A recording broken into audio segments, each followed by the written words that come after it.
Hello, sim racers, and healthy new year to everybody. Welcome back. I hope you had great holidays, everybody.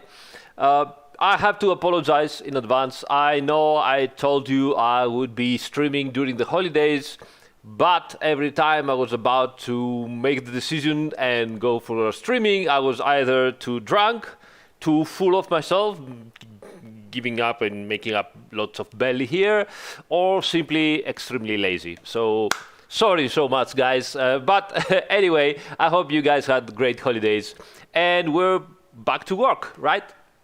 Okay. So, how you doing, guys? I've missed you, to be honest. I really wanted to make some streams during the holidays, but as I said, I was extremely lazy and too much drunk, probably. And what I was doing, I was, family time, lots of Cyberpunk. Actually, I was playing a little bit of Cyberpunk to, check a bit the new technologies and next-gen games. Both good and bad things about it, but very, very interesting and quite enjoyable title. And so, what are we going to do today? It's tradition. The new season starts, and we always have in the real SRO series Paul Ricard tests, always starting the season with Paul Ricard test. So, this connected to the fact that the good guys from the Greek Championship Formula One Action and the Lefteris Axiotis actually invited me to do a race next week, next Wednesday, on the Godzilla. I will be driving the Nissan GTR or at Paul Ricard. I thought it would be a great opportunity to start the new season with a circuit walk on Paul Ricard circuit, which I know everybody loves to hate. I think it's a great track, to be honest. Of course, strange and artistic, French track, obviously. But yeah, so here we are today. But first of all, let me check the chat and see how you guys are doing. So I can see already lots of people. Nice. Okay. So many of you already. Wow. The DLC, the British GT DLC, it's coming along. As we said, it's a program from the for 2021 Q1, but we are already in a very good position. So I expect it to arrive pretty soon. And yeah. So what is going on? All right, cool.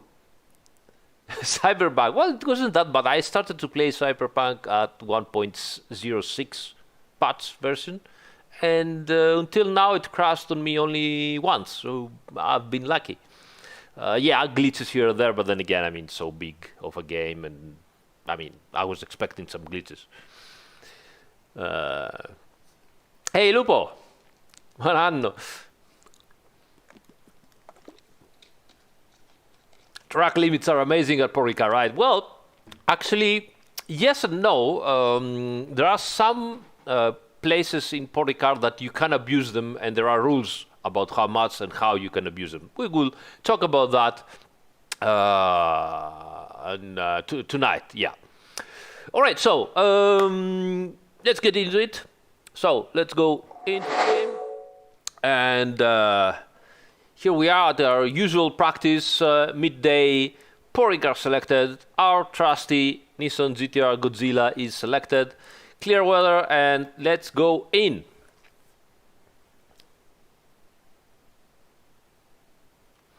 It's, it's an interesting track, Paul Ricard. Why, first of all, why they're doing the tests over there?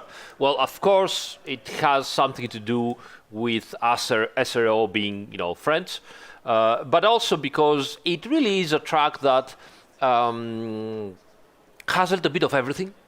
It has a very, very long straight. Actually, it has the longest straight of the whole championship, and so you need lots of aerodynamic efficiency, and so the BOP organizers can judge how efficient the cars are in terms of drag and downforce.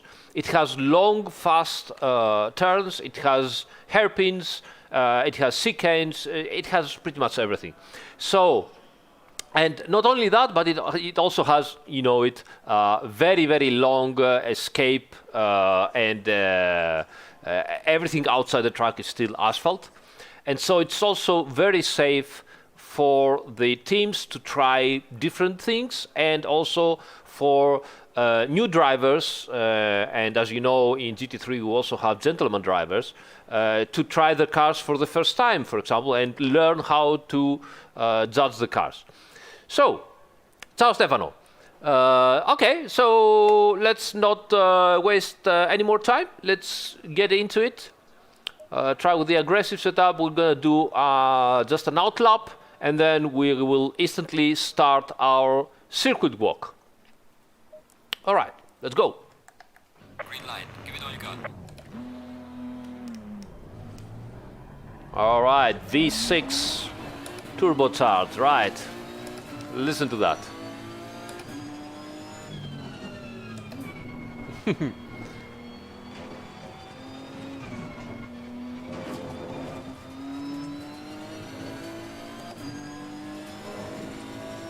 Good to know, Gavin. Hope you will enjoy tonight's circuit walk. And obviously for this week until Wednesday, we're gonna have some practice sessions in this track. I have to get better here. I have to find out my teammates, and then I will tell you about how this championship works. And they are very, very fast drivers, by the way, so I have to get better and do some practice. And then on Wednesday, we're going to have a 2 hours race. No driver swap. And yeah, I think we're going to have fun on this track. Look at this straight. This is so long. Wow. I'm using a 2080 Ti. It's a new GPU for from this December actually. So yeah, it looks pretty nice. I agree.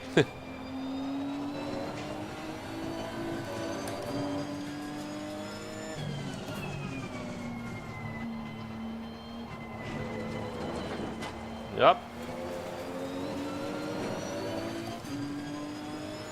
Hello, Tortellini. Fastest noodle on the earth, absolutely. Fastest pasta. It's not a noodle. Tortellini is not a noodle, it's a pasta. All right, so here we are. Start-finish straight line of Paul Ricard, and here where we are going to start our circuit walk. So,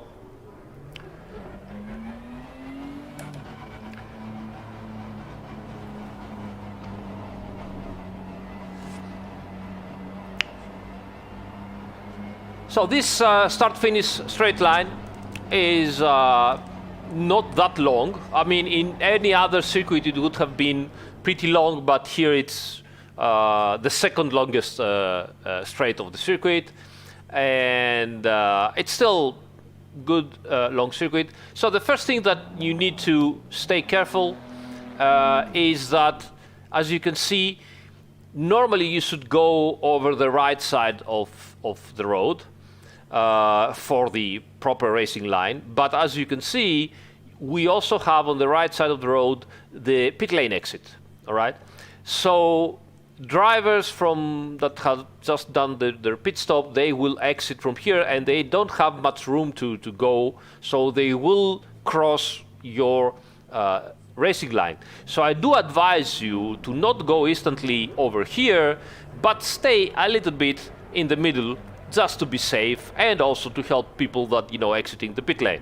Once you're over the pit lane exit, you can cross, of course, and go over here. Now, our first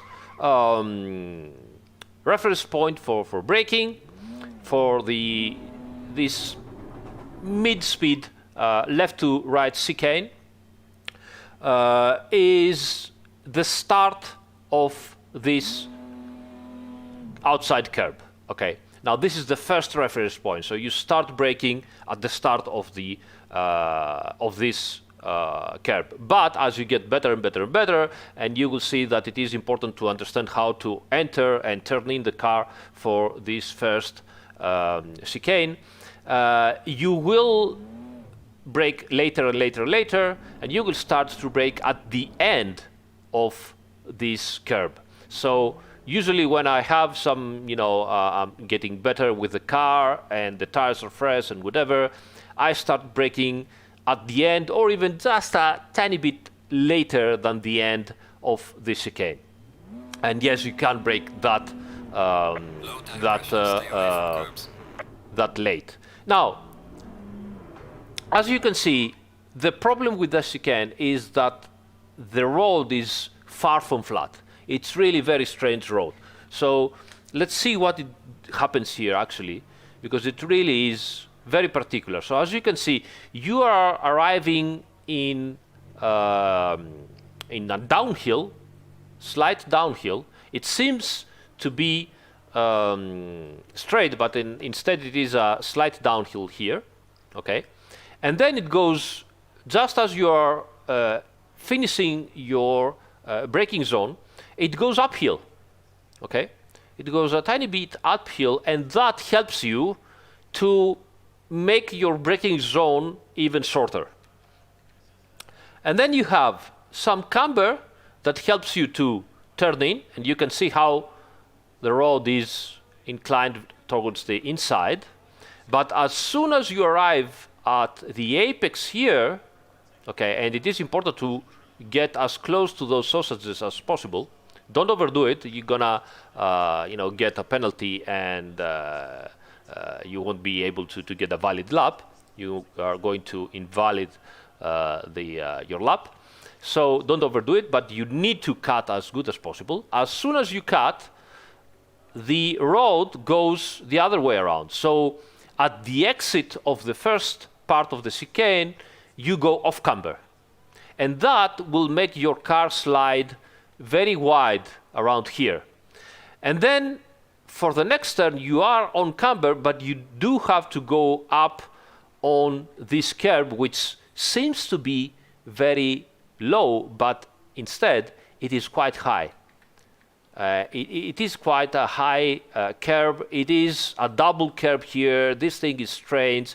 It will make your car bounce around, and it will destabilize your car. So it is very important to make as good line as possible. Let's have a look at what we can do. So again, you go inside, you try to cut here. That's why this small cone here disappears right after the first lap, because obviously this is exactly where the apex is, and everybody just takes it and eliminates it instantly. And as you can see, the car already jumps around. Those curves seem flat, but instead they are quite bumpy. Okay, so hello Celtic. Thanks, mate. So your car will slide towards the outside, but try to not overdo it so that you don't want to find yourself somewhere around here, because then you won't be able to enter the next part, so the right turn of the chicane fast enough. So you really want to try and remain at the exit of the first left turn somewhere around here, so that you can start cutting again and go up the chicane. Again, don't cut too much here. Why? Because again, this the speed is medium. It's not a slow chicane, and you are arriving here in third gear, and that means this curve that seems low, it is instead quite high, and it will make your car jump. It is also bumpy. It will destabilize your car. It's not a big deal. You can control it. It's not a big deal in terms of controlling the car, but the more the car jumps around here, the more the traction control will interfere and stop you, and you will lose traction and forward movement and acceleration, and so you will exit slower. So try to not overdo going over the curb right around here, I usually try to keep the car somewhere around. Let's see if I can make it proper. So you go somewhere around here, okay? So don't overdo it. Don't go. You could go even almost over here, but don't overdo it. And it's also very, very important to try to go on the accelerator and help your car rotate with the curb and accelerate out of it. Because if you do it properly, the car will rotate from the curb and you will be able to, exit flat out. If you don't do it properly, then the car will just go into understeer, and then you're gonna have issues exiting. You will be forced to lift, and as we said, lifting at the exit is the worst thing you can do in terms of lap time. Right, so the exit. Here at the exit, I need to show you something because it's the first time we will see about them, and it is important to instantly understand how track limits work in Paul Ricard. It is a particular car, and it has particular rules about track limits. So, hello, Pavel. So here it is how it happens. Well, first of all, the track limits, as usual, is everywhere in Assetto Corsa Competizione. Curb is track. You might have heard usually that no, the track is until the white line. That might be, true for single-seater racing or stuff like that. But usually for GT3 cars and touring cars, the rules that might even say yes, white line is the track, and you have to have at least two tires on the white line. But usually they do allow you to go over the curbs without problems, even with four wheels, all right? So in Assetto Corsa Competizione, the curbs are still track, and you shouldn't go, you could go with two wheels over the curb and outside of the curb, so you could arrive somewhere around here. Sorry again. Oops. Okay, so let's follow. So you could do something like that and you won't be penalized, okay, as long as the other part of the car is still on the curb. But obviously you don't want to get out so much over here because there are the sausages. And then there is another reason. As you can see, in all around the track, in the most special turns, yes, Tortellini, we copy what they do usually in SRL. And this is actually quite particular here, and we had to work and understand how track limits work in Paul Ricard. So as you can see, there are those kind of billboards, flags, I don't know how to call them. They have a name, but I don't remember honestly. But there are those things here that are flexible. Obviously, a car can go over them. No big deal, except some bad sounds. And you have to get your car inside the track with all four wheels, so over the curb at least, before those signposts here, before those cones. Let's call them flexible cones, markers. Let's call them markers. Thank you, Kirill. Thank you, mate. So before those markers, you need to get your car up. So what happens here is you could even be outside like this, okay, no big deal. And you won't get any penalties. You could even be even worse than that. So you could be like that, okay? But before those markers, you need to get your car inside. That's the rule. That's what also in real life, Paul Ricard, SRO, that's what they're watching about. Okay, so those markers are very important all around, all around the track at Paul Ricard.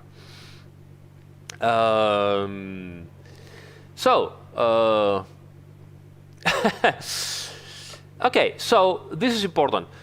Now, why you usually get easily an invalidated lap at the exit of this turn. That is because, obviously, at the exit, you are not exiting somewhere around here, but you do exit right at the markers practically. So if you do the proper line, your exit point brings you as wide as possible right on the market. So you cannot really go outside on that turn. And obviously they have placed the markers there for a reason. It's a mid-speed turn.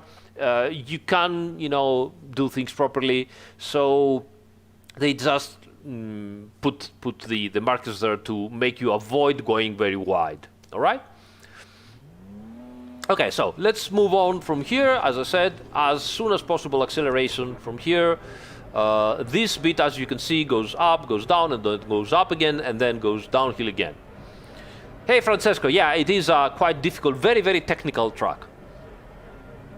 All right, so let's go down. As you can see now, the road goes downhill, and now this 150 marker with also the first white line is when you want to start thinking about braking, but that's not your braking reference point. Now, your braking reference point has to be before the 100 marker and the second white line. Again, never get as a reference point a marker that it's very easy to destroy from other players, because obviously if this missing, then you will miss your braking zone. So your reference point has to be the second white line, right? So once you know how to brake on this circuit and you feel properly in harmony with your car and everything, then the braking reference point is at this second white line, maybe even a tiny bit later.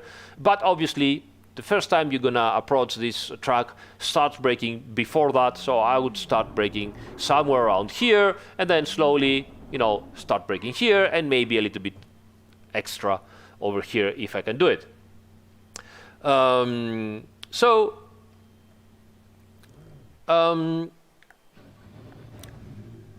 This is quite particular as a braking zone. Again, as you can see, it goes downhill, so your braking zone will be longer.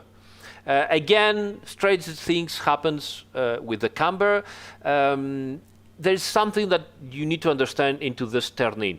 If you arrive over here after the 50 and you start turning in, okay, and you feel understeer, then you might keep on, going hard on the brakes, trying to slow the car down.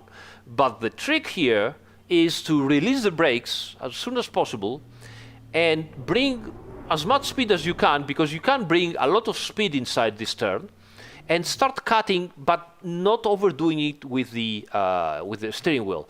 You'll see that by getting off the brakes here, because you are downhill, you're going downhill, and being a little bit smooth with the steering wheel, you see that you can bring a lot of speed inside this turn, and you can cut also quite a bit. I've seen many people's arriving here like this, okay? So your car is positioned like that, and you feel a lot of understeer, and you keep on braking, and you try to get into the turn, and it doesn't work, and everybody's like, oh, this turn it's terrible, all right? But instead, what you need to do is release the brakes and cut quite a bit. You will enter this turn in third gear with quite a bit of speed, and even though it is bumpy, okay, don't worry about it. Go here, go inside, release the brakes, and you will see that, yes, it is bumpy, but the car is quite safe, quite stable, no big deal. And then instantly after going inside without braking, you need to go into the brakes again. You need to brake and gear change, downshift down a gear to second gear. or first, depending on your car, because some cars have longer gears. On the Nissan, I have to go from third to second,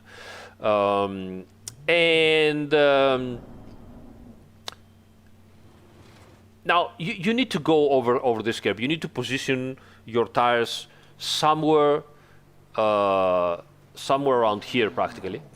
So you need to be not over this, but inside here. Okay, this is the best solution. And the problem here is this curve is really bumpy. And if you stay over here, which is also, it is also stepped. You see, this curve is stepped like that. So if you stay over here, it's going to be even bumpier, and this is really, really bad. So let me stop this. Okay, sorry about that. I had to stop my mouse going over to the other screen. So you really need to position your car somewhere around here. Now, even here, the track gets a little bit bumpier. You need to it depends. Now, Tortellini said something that I was about to say. So I find that it helps me to go over this curve like that. Okay. But also, if I do it wrongly, and if I go over here, then the whole car will start, as you can see, jumping around, and it's bad. Some people prefer, also very, very fast drivers, to stay just a bit outside of this curve, somewhere around here. Okay, so they don't go over that curve that much. They just stay like this. Okay, so I don't know, honestly. Try it. I always feel safer and faster if I go over that curve. If you think that it's faster for you going outside the curve, it depends also how your setup is, how your car is set up. And what kind of car you also drive, also that depends. Try it. I don't know what to tell you, honestly. I don't know what the best solution is. I prefer to go over that. But then again, honestly, I don't know. So you have those two possibilities. Now, whatever you do, what you need to do really is find yourself the exit somewhere around in the middle of the road. Don't go too much at the left because it's going to ruin the next turn, and it is very important. And I usually downshift down to the first gear for the next turn. It's a very slow turn, and it is a quite important turn because it's easy. As you can see, the whole turn is completely off camber. Okay, it's really strange. I mean, this track seems flat, but it's so technical. It has. You see, it seems that it has the correct camber, and then you go at the apex of the turn, and as you can see here, right, it is not proper camber anymore. It's off camber, so it is quite a difficult turn. Now. Here again, I cut as much as possible, but again, it's very important to not get the sausages, and you know about that. And then comes the technical part. So you have to exit somewhere around here, and you upshift one turn, and you need to get into this turn that it's really, really strange. So let me show you this turn from above, because otherwise, honestly, I don't know how to explain to you what is happening over here. So let's go as high as possible. So, I mean, look at that. I mean, who really decided that this turn should be like one apex here, a different apex here, another apex here? I don't know, honestly. I don't know what to tell you. Pointer focus doesn't work for you. Oh, sorry about that. Let me change this. Give me a second. I think I can fix it. Maybe I need to go into desktop. Welcome. Let's see. Let's see if now you can find out. Yes, I think now you can see the mouse again. So again, you are coming from here. You have to go like a very early apex around here, and your speed will make you go outside again. And you need to wait a little bit with the accelerator, and that you go over that second, as how can I say, kink of that turn. So practically, let me see if I can fix that.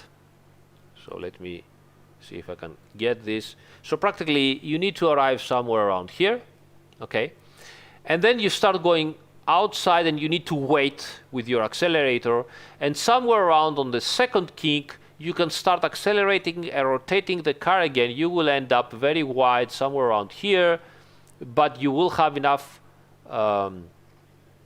grip to go again practically at the exit of the turn. This is your exit, and this is where you need to be for the next turn, because obviously for the next turn you need to be somewhere around here. So it really is very, very particular turn.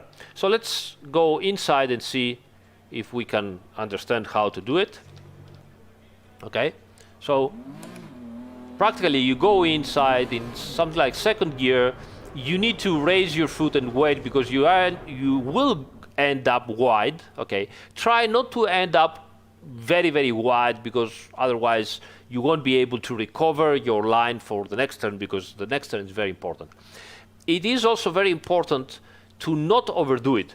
You need to start accelerating again, back on the accelerator, as soon as possible. I usually watch this Audi Sport billboard here, and once the Audi Sport billboard is somewhere around in the middle of my car, I try to accelerate again and rotate a little bit the car. Don't overdo it with the accelerator. Don't overdo it with oversteer, because the more you oversteer to rotate the car, the more the traction control, stops you. You need to be very smooth here. Accelerate with the car while the car still have traction. Don't try to go inside too soon. Just try to help the car find traction and find also front end grip, because the sooner you accelerate here, it's all speed that you gain during this phase. You need to accelerate as hard as possible, because the next turn exactly here is flat out, all right? So this one is flat out, and obviously the sooner you have accelerated before, the faster you go in here.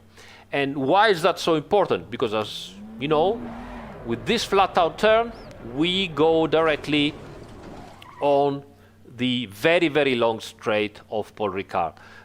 This is the longest straight of all the championship, very, very high top end speeds, and obviously a great opportunity for slipstream overtakes and so on. So I do clip the curb on the inside. It does depend on the car, but I do clip the curb on the inside.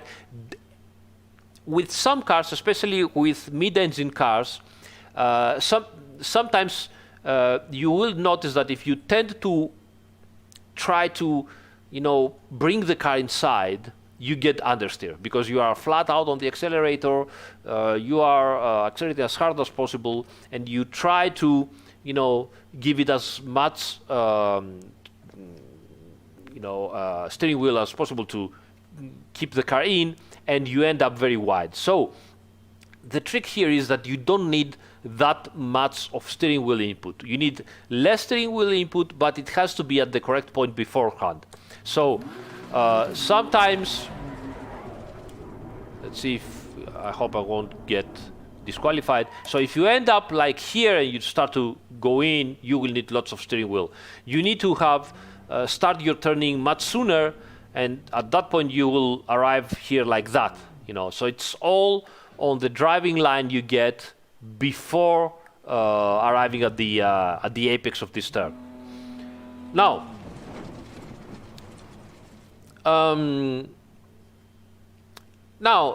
at the exit of this turn, you can abuse the track limits a lot. This is one of the places that you can really abuse the track limits.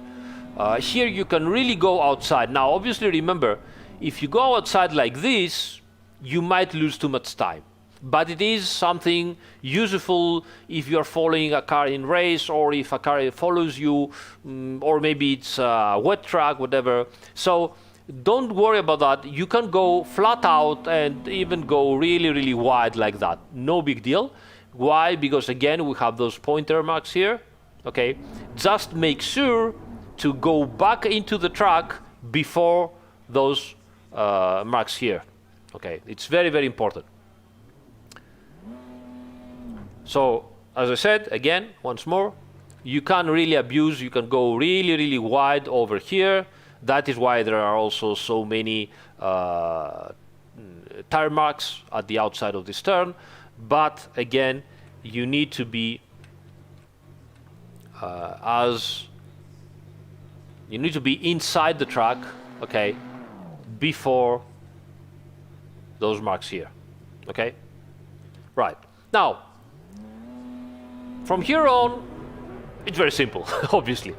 You just have a very long straight, and you just keep your foot down and upshift all the times, but you still can gate a little bit. I've seen many people, doing like that, then coming back again, then doing like that. Now, obviously, if you're trying to, break the slipstream of a car behind you, I can understand that. But if you're alone, then it is very important to look as far ahead as possible and try to get, if you keep looking here, as many people do this mistake, they look in front of them very, very close to the car, you will at the end up doing strange trajectories like that, because you try to, you watch here and you try to stay here. So don't do that. Watch very, very far away and just point like this, okay?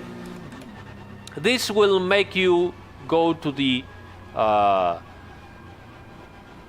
smallest amount of distance. You will travel the smallest amount of distance possible. So just, watch as far as possible. I can see on the track that everybody already is talking on the chat that everybody is talking about the how can I say, the strange effects that can make to your mind the this track and its graphics, let's say, right? Okay, so we arrive now at one of the fastest turns of the whole championship. Pretty much all the cars arrive here way above 270 kilometers per hour. And it's a very high speed. It's very high speed. Some cars even manage to do 280 or even a little bit above 280. And with some help from slipstream, everybody can do over 280. Some cars even 290 kilometers per hour. So it's really, really very, very fast approach on this right-hander, which is also extremely fast bend. So this bend right here is not only you arrive like, at 280 kilometers per hour, but then you just tap the brakes, maybe down a gear, and in fifth gear at something like 250, 260 kilometers per hour. And it's not that it is so much of a long turn, so you are obviously always on the limit of your grip, and you really have to be very precise, and it really is a very difficult turn. So let's see how we can approach this turn. So first of all, where to start? Brake and downshift. You just, here at the 100 meters, it's the first reference point. Now, here's something very important. This is also true for real drivers, and this is what happens actually when gentleman drivers or first-time drivers arrive to this track and they have their first approach with a high downforce car like the GT3 cars. All right. So what you do? Sorry. So what you do here is, even in real life, everybody says, brake soon. Brake as soon as possible if you don't know what you're doing, if you don't know what to expect. Brake as soon as possible, get your speed down, downshift the gear, and go into the turn on the accelerator.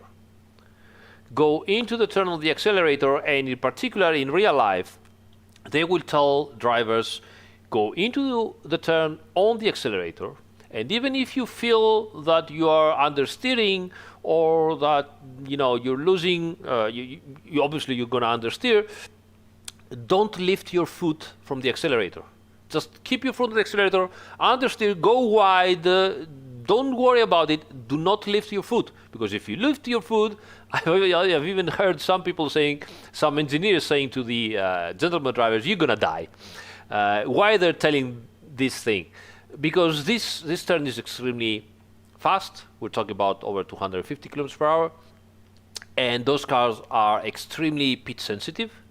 You all know that by now.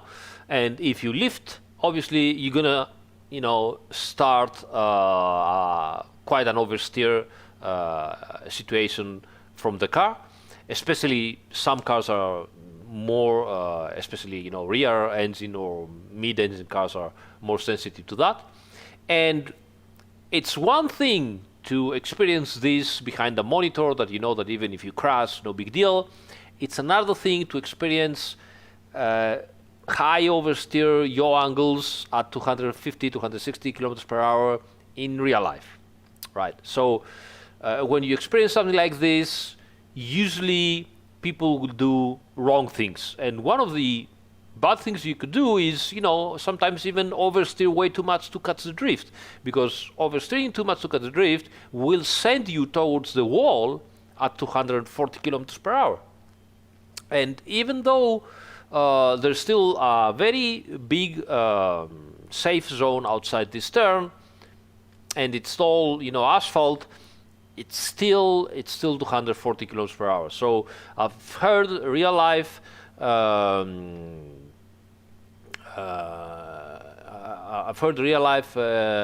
race engineers and driver, coaches telling new drivers, don't lift your foot. It's better to understeer. Go wide. Don't worry. Be safe, because otherwise you're gonna die. It's really the first time I heard it. It was quite fun. All right. So as we said, start at the 100 meters. All right. Here, this is your white line over here. Brake and go inside the. So brake, downshift to fifth, and go inside on the accelerator. Once you get better and better and better, then your reference point is somewhere after the start of the curb around here, and before obviously the 50 meters white line again around here. Again, you have also another mark over here. This is also another one. As you can see, there are plenty of marks here. Why? Drivers need them. Depending on the car, you can brake later, sooner, whatever, and all those little marks can help you understand when to brake and what to do. So we had the 100 meter, we had another one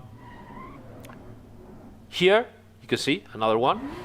We had the start of the curb here, another mark over here, another mark, second mark here, a third mark here before the 50 meters, and then the 50 meters. There's so many marks around here that you can take and they can help you to define your reference braking point, and also you're turning in. So you could start turning in here, or you could start turning in at the 50 marker, and so on. So there's no excuses here. You really have many reference points. Just experiment. Again, depends a lot on the car that you have. Find the best reference point that works for you. And once again, it is important to understand that if you have issues, don't try to fix them a lot with the setup, because obviously you're gonna ruin the car all around the otherwise very technical track. Try to change your driving style around here, so brake a little bit sooner, but go into the turn with the correct speed on the accelerator. Now, another thing that will really help you is to go over the curb over here. Again, the tire marks that you find around the track, they are not, random. They are here to help you. If a curb has a lot of tire marks, there is a reason why. And obviously we don't just took the liberty to put them there.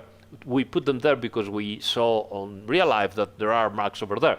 So again, going over this curb, it is bumpy, it is a bit of a mess, but it rotates a little bit the car right at the point where the car starts having understeer. So this helps you to rotate the car, and it gives you the correct line to go through this very, very fast turn. Again, you have both cones and markers for the apex. Now, here's another point where you can really abuse the track limits, and once more, you can watch any real-life video on YouTube from Paul Ricard racing, and you will notice that everybody, especially GT3s, ends up going really, really wide over here, completely out of the track. Okay, this is the reason why they let this very, very fast bend here. It's a very exciting bend, and the reason is that there is all this space at the outside. Okay, and even if you if you did something terribly wrong, you still have the space and safety to just go wide with your car, and control your car back again. And obviously, normally, especially on race, drivers, if you tell them, there are no limits, do whatever you want, all the drivers will go as wide as possible here. But once again, they have put those markers over here. They're even in oblique line like that. So what you need to do once more is you need to get behind the curb before those lines here, before those markers. So you can abuse the track limits here, but once you're finished, you really need to get back into it like that. Okay? So this is what you have to do. We will do some laps later on to, understand this turn better. It is one of those turns that, it's not that dangerous, obviously, in sim racing, but it can be frustrating because if you don't understand that you need to change your driving style, then you can end up, spinning again on this turn, and you might want to, change the setup of the car just for this turn, and then you will ruin your setup and the balance of the car all around this very technical circuit. So, yeah. Okay, let's take a break and see what's going on the chat before we continue.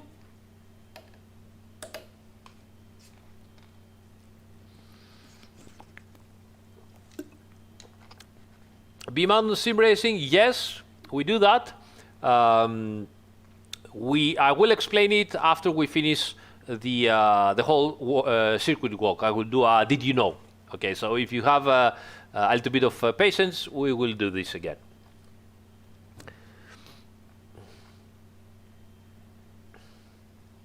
Martin, ce l'ho la traduzione automatica, ma non funziona in live. Devi aspettare che il video torna in differita normale, cioè una volta che ho finito il live. All right, so console, DC, news, all that stuff, guys, you will find out from the official channels, not from me. Hey, thanks, Kalezi. Celtic with no questions, amazing. Hey, Kalispera, Mr. I won't say it.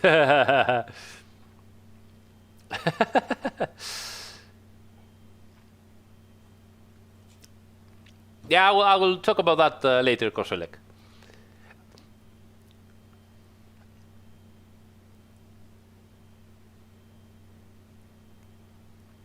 Molti nomi italiani, non ho capito di che cosa.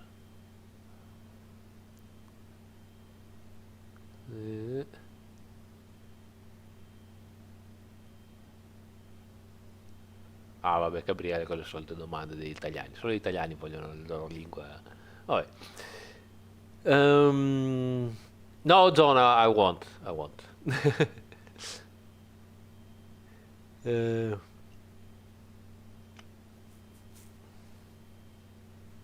the Ferrari is so fast because it's a very balanced mid-engine car with great aerodynamic efficiency. Yeah. Hey, Tim Stelton. Hi there. How you doing? Yeah.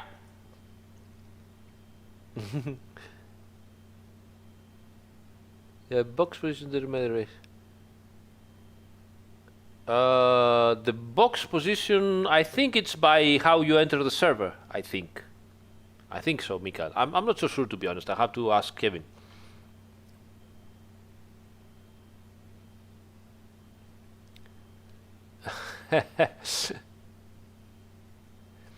All right, so let's continue. So you exit this turn at, I don't know, fast speeds, all right? And obviously you stay as wide here as possible. Now, this turn again is very, very particular. Now, obviously I've lost the, oh, right. Thank you so much. I just got disqualified, but no worries. We will go to the garage and continue. So let's go back to where we were. Got completely disqualified. There's no way I can start again. Maybe I should restart. All right. Yep, got disqualified. Yeah. All right. Typical, right? Every time it has to happen at least once. Green light, give it all you can. All right, start the car.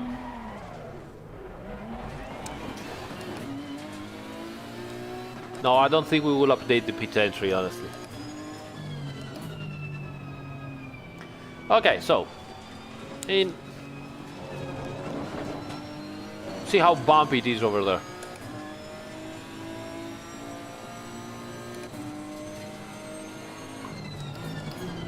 Release the brakes. Enter.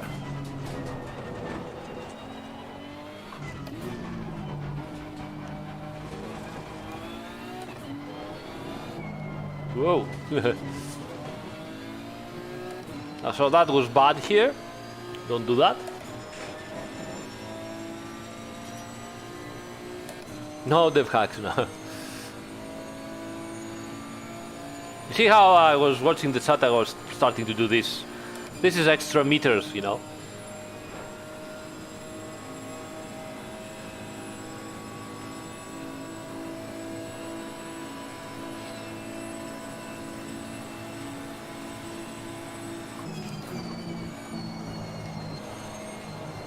That, you see?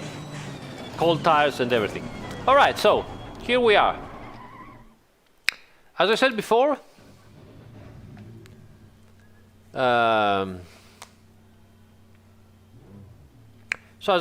you arrive quite fast here, and you really have to go, at least I do this way, because honestly, I don't know how to do it differently. I start to turn in even before I start to brake for this turn. So I won't stay outside, but I will start going into the turn a little bit before, and I will start braking just before the end of the curb at my left. Sorry, at my left. This is the left. So I start braking just before the end of the curb at my left.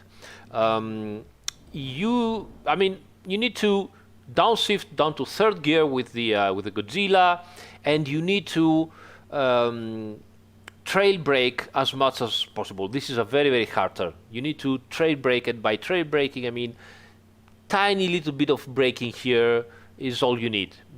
you don't have to overdo it. Many people feel the understeer, they try to brake more, they get even more understeer, or they brake less and then the car starts to rotate too much. It's really is a dance of balance that you need to maintain with the car into the entry and also the continuation of this turn. It's really a very hard turn.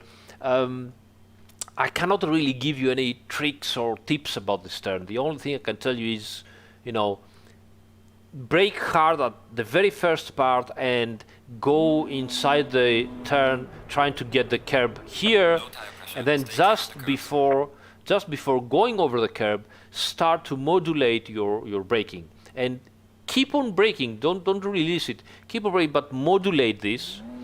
And I get a little bit of a curb to help me rotate the car with the Nissan, because obviously it wants to go straight. It's really easy here to do two kind of mistakes. Either you brake too much and you end up wide because of the understeer, or you brake too little. It helps you rotate the car, but the car rotates too much. You get some oversteer, and you think that you can keep the car in that oversteer condition, okay? But this is a tricky turn. This is what happens. So let me show you here. So from the inside, you think that the turn is getting wider and you have some straight, okay? But as you can see, this thing never straightens up. This is not a straight, really. This is really, it's nothing. It's this part here it's not straight enough, okay? You keep on turning, okay? And at some point you think that you are rotating the car properly, but you have rotated the car way too much, and you end up wide here, and you invalidate your lap because of oversteer. Because the car oversteers, you keep on counter steering, okay, because you want to keep the car into that kind of slight oversteer, which is, beneficial for going inside the turn, but you need to counter steer way too much, and the turn starts to turn even more, Instead of widening out, it becomes more narrow, and you need to turn even more. And because you're counter steering, you cannot really go into the turn, and you end up wide while counter steering, which is really terrible. So practically, you want to keep your car by not going too wide. You don't want to end up here too soon. You want to keep your car inside here. Even if you counter steer, you still want to keep your car inside here. And once you see that you're about to, go into this last part of the turn, the second part of the turn, then you can maybe go a little bit straight and tap the brakes a little bit harder and go into that. You don't need to brake too much. By the time you arrive here, you have already scrubbed way too much speed, so you don't need to brake a lot. What you need to do, if depending on the car, but usually with all the cars it's like this, you need to work a little bit with your accelerator, up and down, up and down. If you feel that the car goes a little bit too wide because of the understeer, you need to play a little bit with your accelerator, and you will notice that the front end will turn in, and you will be able to make the turn much better. If you stay on the brakes, usually you get some extra understeer. If you release the brakes and play a little bit with the accelerator, you'll see that the front end gets in much better. And once you are even before the apex here, you will be here at third gear, at least with the Nissan. Go hard on the accelerator and be careful. Again, once more, you really need to keep the car in balance. So a little bit of oversteer, but not too much. If you don't have oversteer, if you instantly correct the car and you don't get a little bit of rotation, then you're gonna end up very wide here. Okay. As you can see, the road also goes uphill again, so you're gonna end up wide. If you get too much oversteer, then you will be forced to correct. The traction control again will kick in, and it will slow your exit. So again, this is all about experience and playing with the balance of the car. You need to play with the balance of the car, rotate it, but not too much. Keep it into a decent rotation, a little bit of oversteer, but not too much. Playing with the preload setting of the differential here can help you to rotate the car properly and still maintain control. So if the car rotates too much, okay, and you are on flat out on the accelerator and you cannot control it, then lower your preload setting. If the car doesn't rotate too much and you have too much of understeer while flat out, then get your preload setting higher. Okay, that's an indication of how you can do it. Okay, so let's go on. Now here is, as I said, it's really tricky to stay on a balanced car that rotates just the right amount, because otherwise you're going to end up wide here. And if you end up wide here, it's very easy to get your lap invalidated. You don't want to go over the curb, okay? So just try to stay inside and not go too much over the curb. Now, next turn. Again, one of those very difficult Paul Ricard turns. You have to trail brake a lot. The turn gets even narrower towards the exit. Strange stuff. So let's go and have a look from the top to understand what's going on. So as you can see, this is another turn that let me fix it like this. So this is another turn that, as you can see, it starts normal turn and then it gets a slower turn. So you need to do something like that, okay? It's really very tricky. So let's see how we can do this from the inside. So you don't want to go too much wide. You want to end up somewhere in the middle of the road here, and when this left curb ends and before the start of the curb again, somewhere around here, you want to start braking, okay? The initial braking, you need to brake as hard as possible at the initial braking and as less steering input as possible, okay? So don't start steering already, because you won't be able to scrub enough speed while braking, okay? So you want to brake with as straight as possible and with as less steering wheel as possible. After this, once you are somewhere close to the end of this blue line here, and also on the other part, the curb started, because as you can see, it starts somewhere around here. You need to start to modulate your braking. If you feel the car understeering, you need to release the brakes even more. So your indication is the understeer here. You don't need to brake a lot because the turn is quite long, but you need to brake enough to obviously make the turn. But again, if you feel that you're understeering and you feel vibrations of the wheel, is because the ABS is engaging way too much.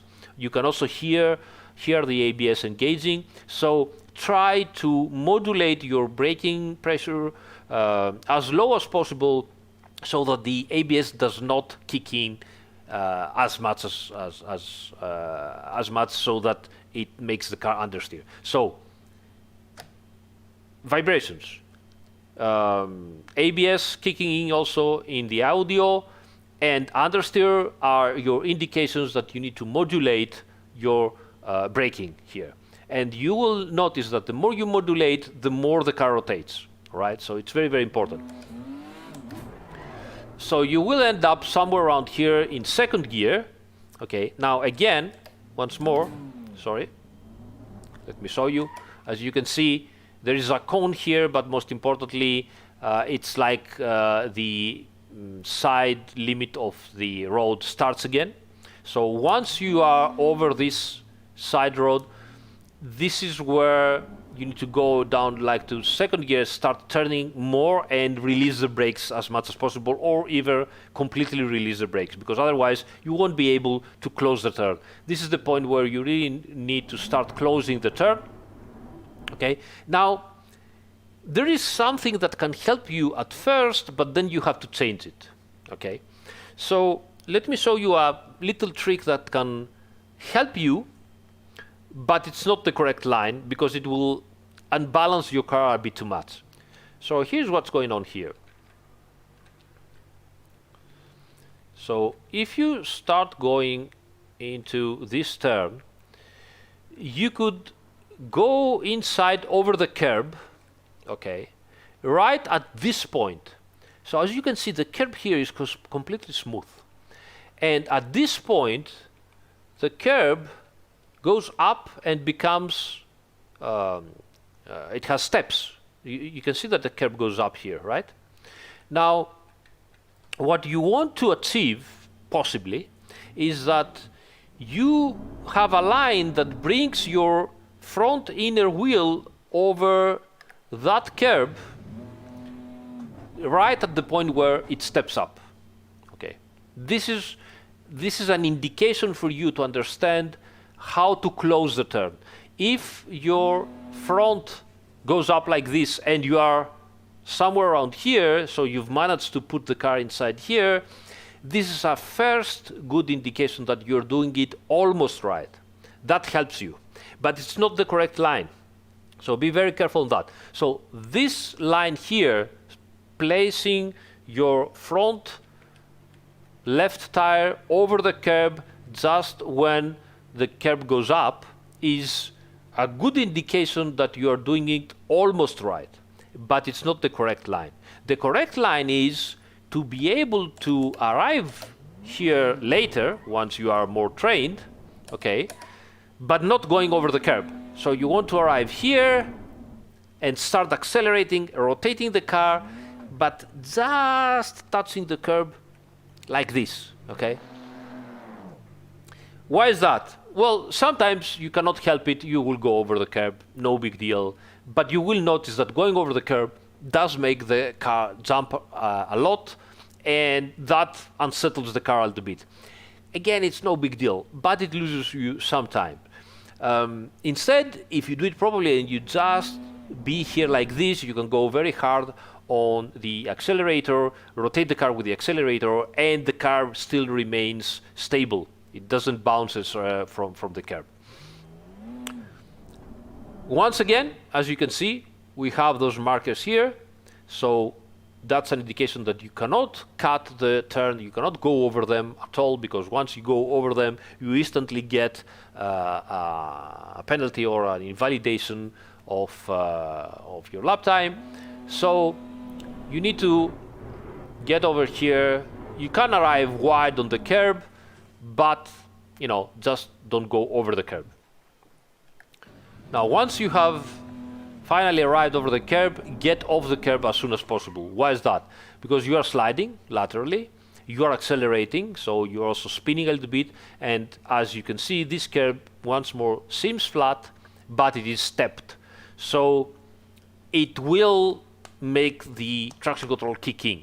So once you have arrived over there, just get out of it and stay close to the curb, yes, but not over the curb. Don't stay over the curb because it will slow you down while you're accelerating, all right?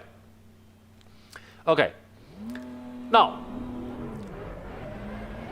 let's go to another identical turn as the one before, okay, in terms of how you need to approach it, but with a little bit of different problems, let's say. So, another thing I want to tell you about this flat-out right-hander here. Obviously, normally, if the track is dry, you need to stay as close to the white line as possible, to make less distance, right? But if it rains, and if it rains a lot, then I highly advise you to stay somewhere around here. Okay, why is that?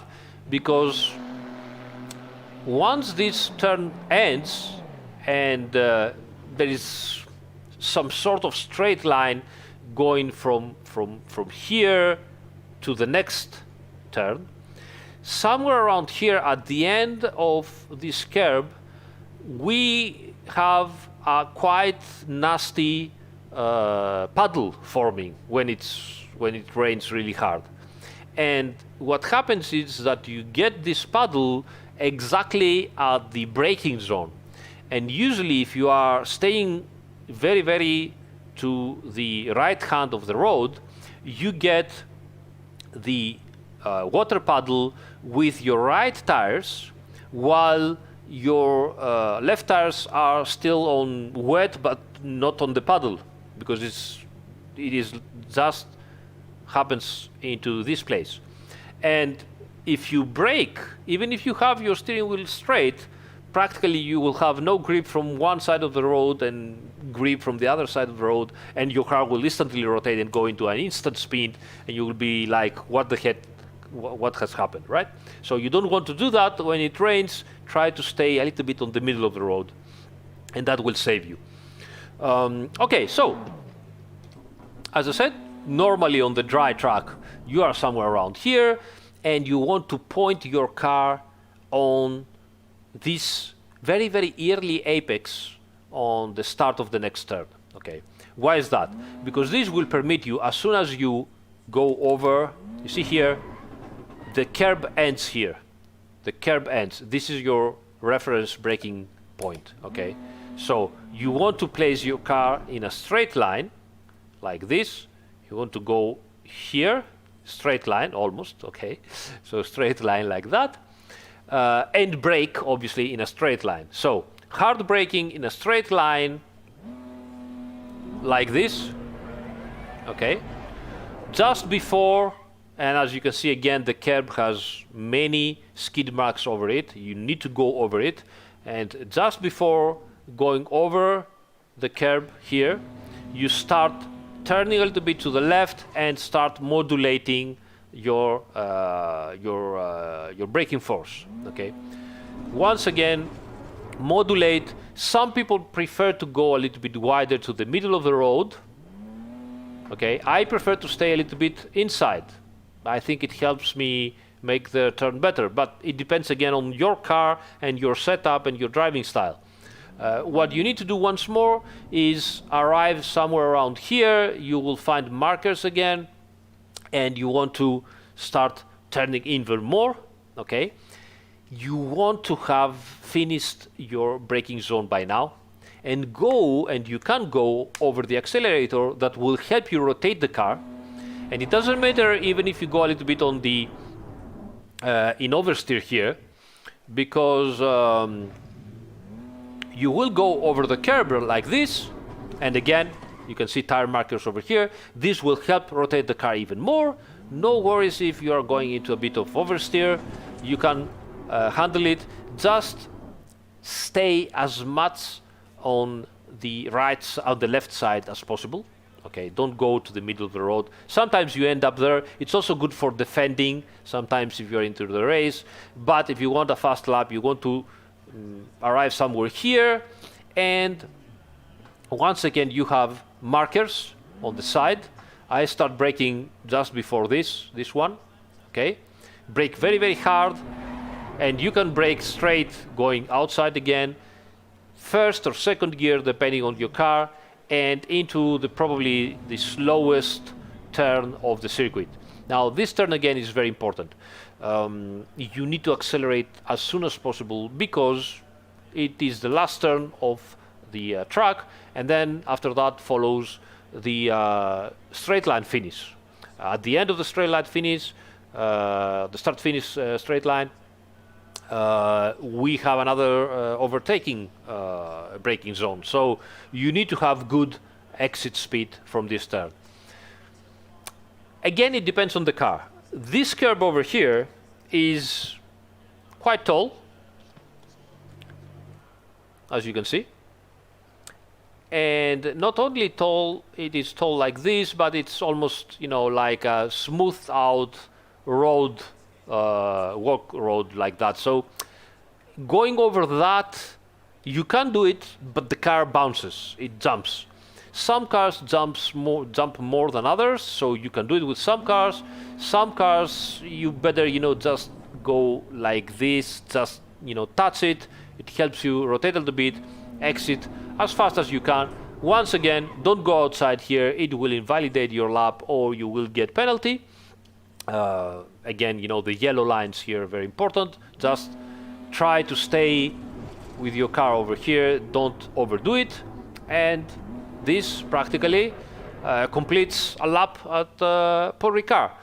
Last advice I can give you, be careful on the race. Some people will need to go into the pit lane, and usually, they might do that by just completely cutting over here. So, just be careful. If you need to do it, put your indicator like this. Help people understand that you're going to go over to the pit lane. Another thing that you need to know is that the pit lane is exactly here. The pit lane limiter is exactly here. So you really need to start braking while still on the straight line. Proper doing it means that you will go slow on the last turn and you will get a much more internal line and you will stay somewhere around here, okay?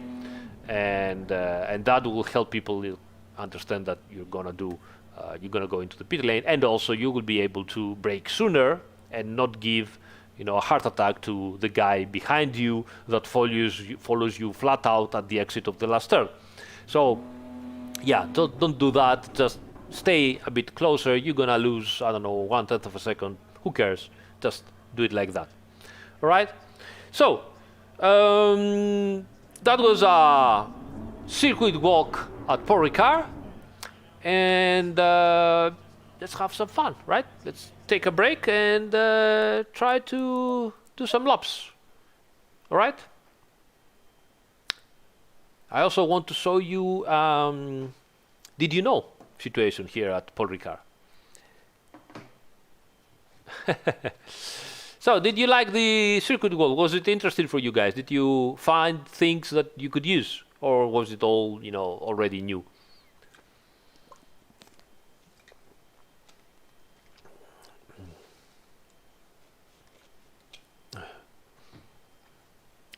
Nice.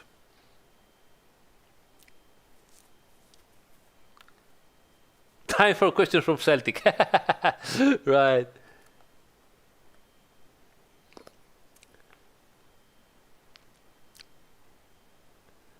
What is on the menu on the roof deck? Nice. Yes. Yeah. Usually they have some quite interesting menu over there.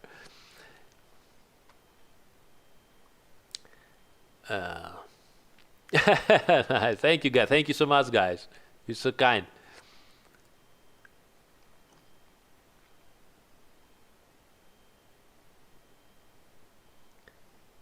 Still a sea of asphalt, yeah. Now we will try to do some laps, and obviously I will talk over the laps and I will try to help you out with that.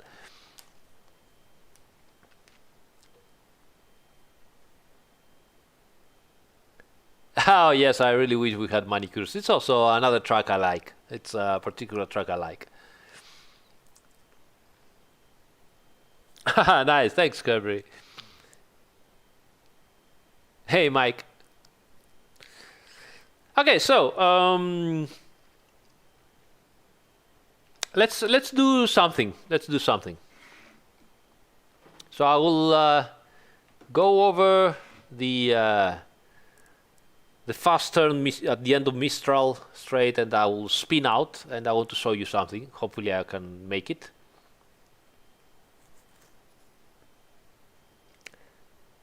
Yeah, I think Michael, people dislike this track because it's so hard to understand where you are, and it's hard to find the reference points, even though there are plenty on the track, and it's it's so wide, and it has those strange colors and lines, and it's asphalt everywhere. So, all it takes is some people start calling it, a parking lot, and then everybody joins and typically hates the track. But I find it a very interesting track, very technical track, very difficult track, which I believe also offers some great races, because there are quite a few of overtaking points. You can get some extra risks in the overtaking zones, and even if you end up wide, it doesn't ruin your race, and you can, try again the next lap. So yeah. It's friends, that's why. Okay, I cannot argue with that. All right, cool. Okay, so let's I want to show you something.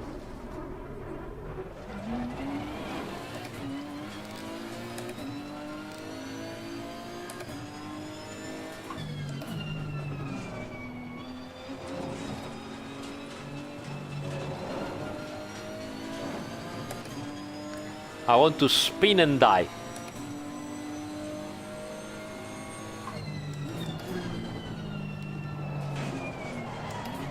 Woohoo! Not now.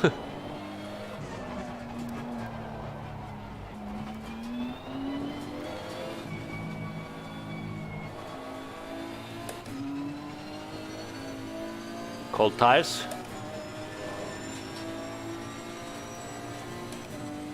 All right. Spin.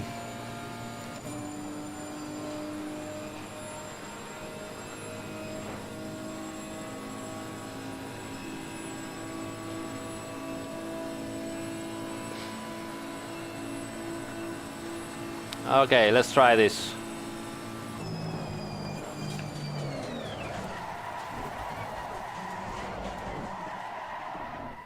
Okay, that was interesting. So, let's see if we can do this. So, did you know that we are actually simulating the different grip levels that each colored line of this track offers, and also the different tire wear and asphalt abrasion that those different lines have in real life.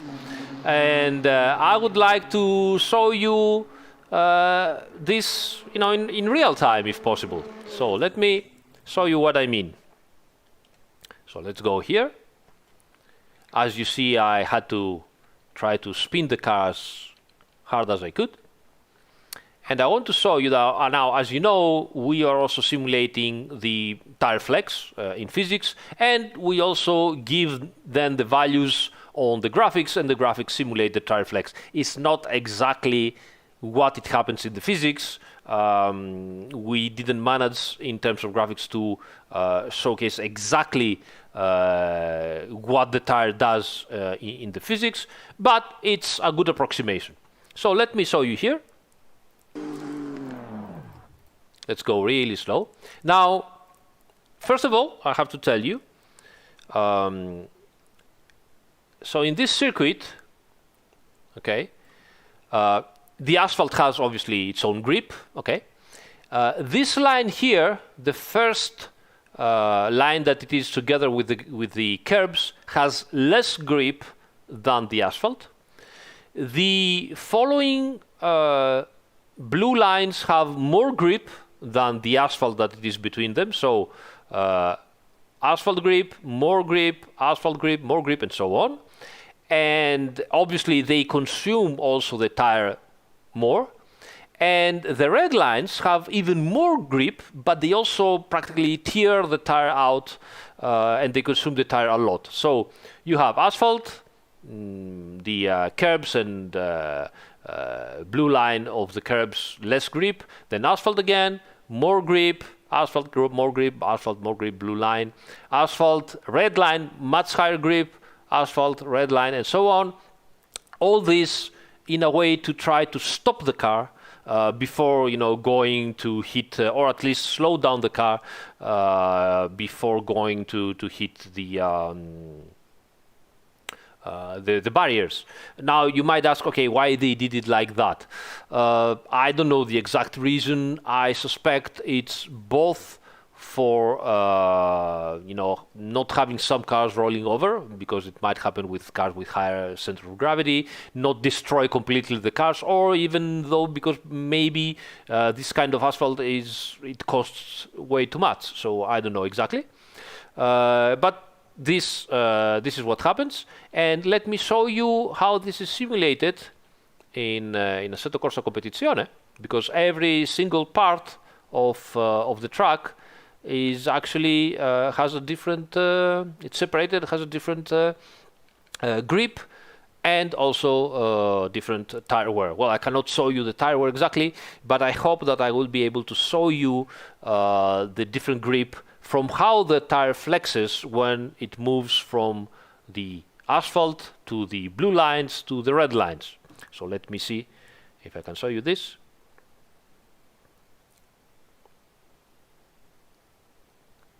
Maybe we need to go. See, you can see here. Yeah, you can see here a little bit. So 5 seconds before that. Let's move. Okay. Let me move to the other one. Maybe it's better. Yeah, this one might be better here. So I want to show you, now that the car spins around, I want to show you the sidewall of the tire that changes. You can see the sidewall changing. Let's see now. That goes into, you see, red, more. Less, more. Less, more. Less, more, and so on. Unfortunately, we didn't manage to do it very well here. Maybe a little bit here again. But somewhere around here, you can see it quite clearly that the side flex goes from normal side flex to much more, because it goes over the red part of the asphalt. So again, here you can see less, more, less. You see over the blue one, and then now it turns from the other side and goes over here, and you can see how much more it flexes, and then less, and then more, and so on. So now you know that all these lines have different grip and also different tire wear. So if you spin too much over the red lines, you will probably destroy your tires much sooner. This obviously is simulated differently in different tracks. Curbs usually can cut your tires, so they wear them out more. So the more you abuse curbs, certain curbs in various tracks, the more your tires get worn out, which might be an interesting thing to know if you want to do a very, very long stint, or a double stint, or even a triple stint. I don't know if that's possible with some cars on some tracks on some racers. So yeah, this is it. I hope you enjoyed this part. All right. Okay.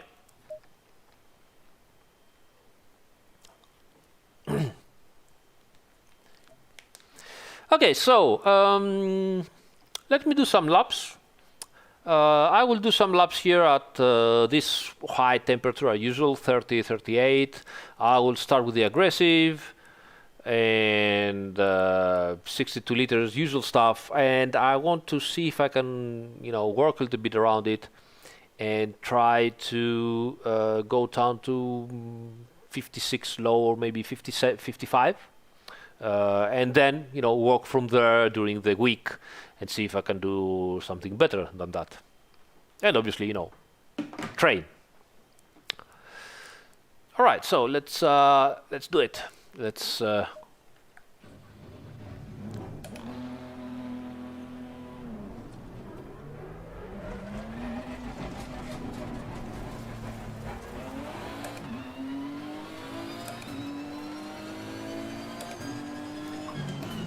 Ooh, I still have the same tires. Look at that. Look at that. Let me show you how much those tires have flat spotted from this high-speed spin. Look at this. They're completely destroyed over the red one. Look at this. Look at that. It's terrible. Ooh, even the car. This is ridiculous. Now, because obviously, even if you have ABS, if you are spinning and you are just going sideways, you will flat spot the tires quite a bit. Look at this. Ridiculous. Let me do another spin and see how much this is gonna be terrible. Hey, Dimitri! Ciao, Dimitri! Dimitris Visas, guys, is a Greek journalist for practically the biggest, or one of the biggest, at least it was the biggest magazine, car magazine in Greece. He's also doing lots of Formula One journalism. It has also a great podcast here on YouTube. So if you know Greek and you want to go into his channels, highly recommended. I mean, come on. Yeah, another spin. I have to do another spin.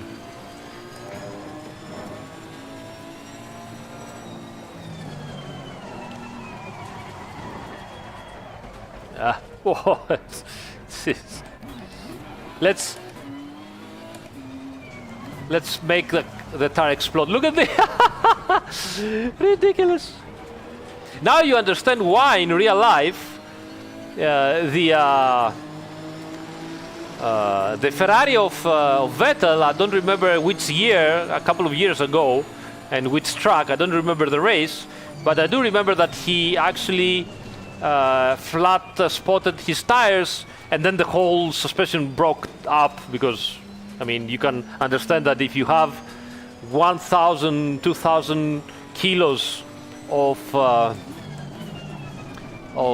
downforce over a suspension that vibrates so hard at high speed, obviously it's gonna, oh my god, look at that. This is heavily flat spotted. Let's destroy it. Oh my god. This is, I mean, this is ridiculous. Oh.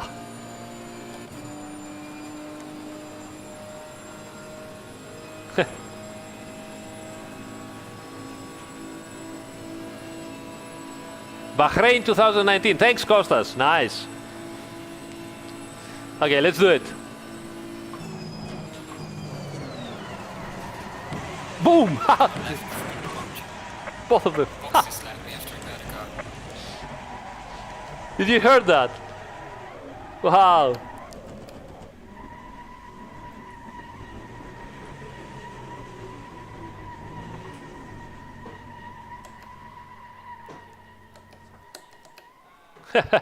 Let's see this in the replay. That must be fun. Let's have a look. Oh, wait.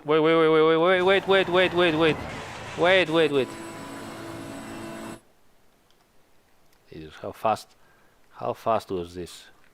Come on, stop. Okay, got you. Got it. Okay, I think something in front of here is gonna explode. Let's go.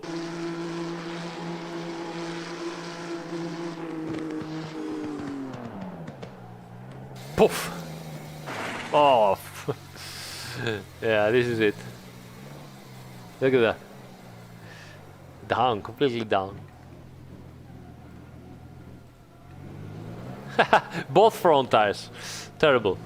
So yeah, now you have it, flat spots, and now you know how it works.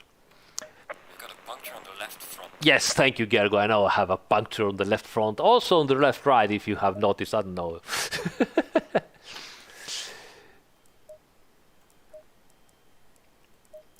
So which one was it? Flat spot severe. Yeah, you don't say. All right. Hey, Manos. How you doing?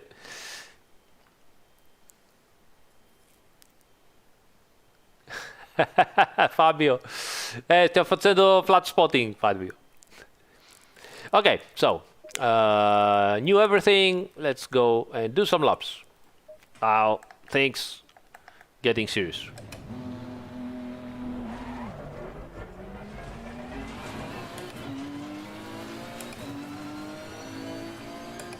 No, they don't say. I mean, no, we are not at that point.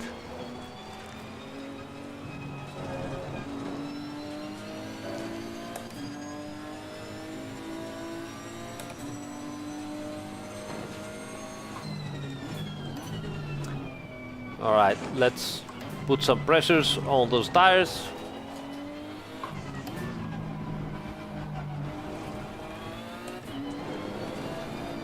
Ooh.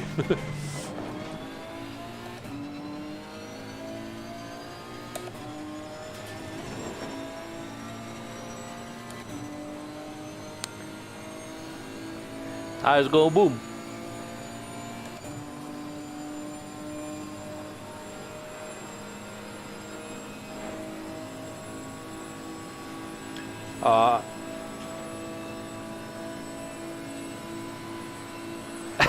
No, no, don't. Oops. Still cold tires.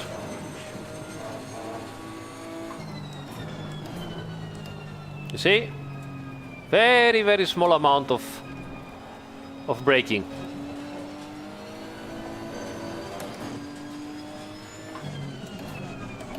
Oh, way too wide here.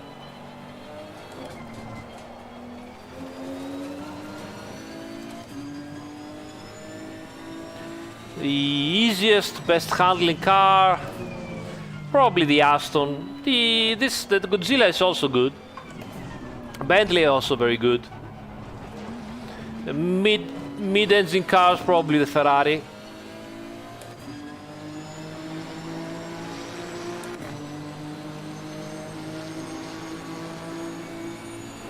Or you could start, you know, with a GT4 car.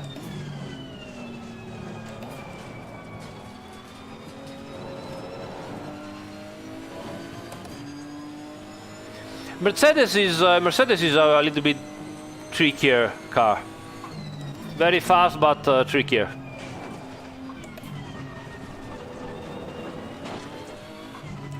Oops, invalidated the lap.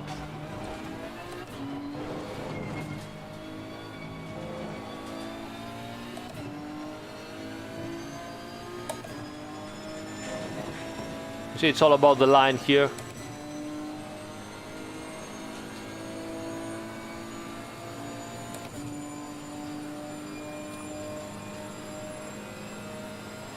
Yeah. Hello, Joe. Pressures are still very low. It's just the second lap, so let's see.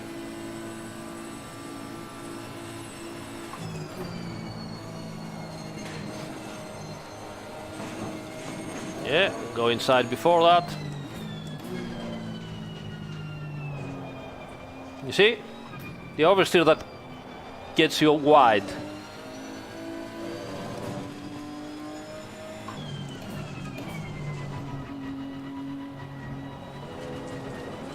See how it jumps over there? It's not that bad, but I don't know, depends.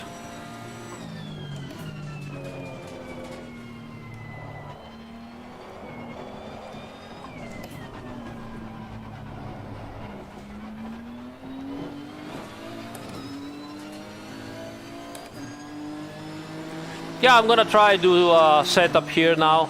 We just finished the circuit walk, and now the first laps around here.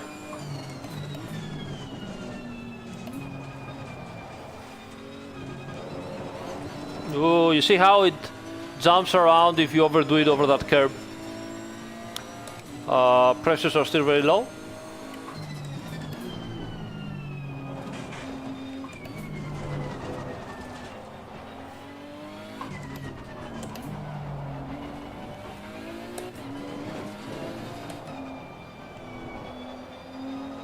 Very wide here, too much.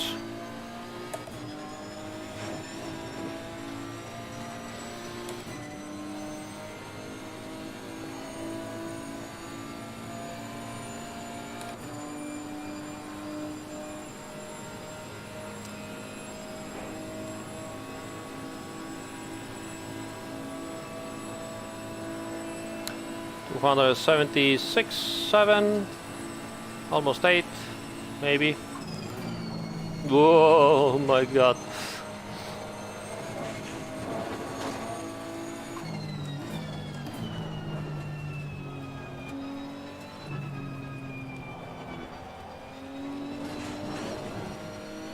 That was nice.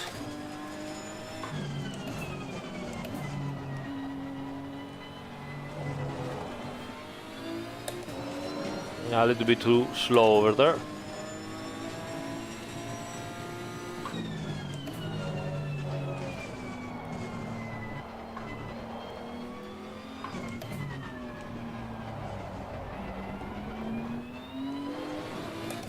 Still too slow.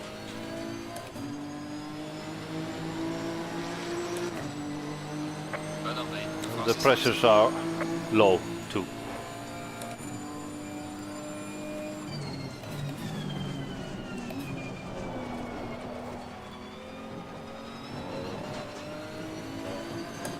You see the better exit how I gain now on the delta.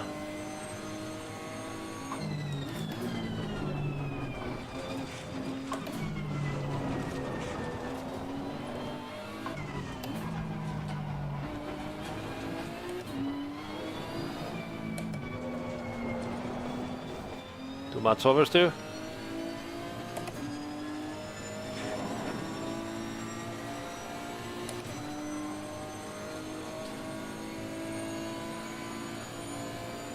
Fish are, you know, doing their thing. I have some experience now and just, you know, I don't even change water so often.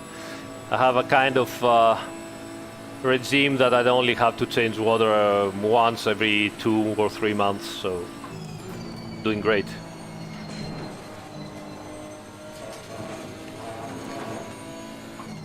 Ooh, way too much. Oh, I've managed somehow, I don't even know why. How? But I was slow, obviously.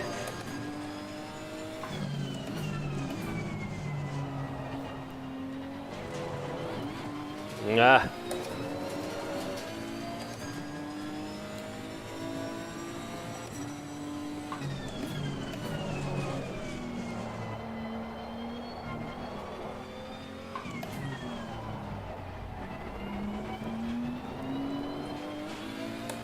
Okay, let's go in. Well, so pressures are very low. Let's fix this first. Yeah, possibly without changing everything.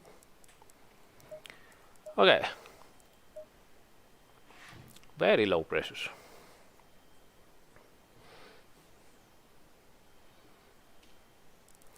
So I need at least 3 to 4 here. 1, 2, 3, 4.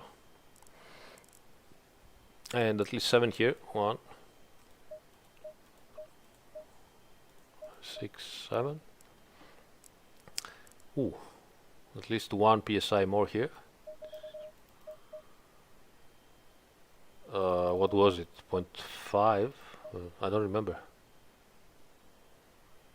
Anyway, let's put it like this and hope for the best. I forgot. And that's also very low. Maybe I took too many. Anyway, so 26, 26.1. 1 and then more, 3 more. 1, 2, 3. Okay, so the aerial, how is it? Oh, it's already.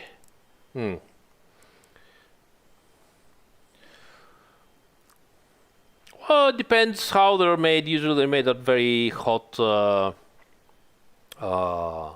temperature.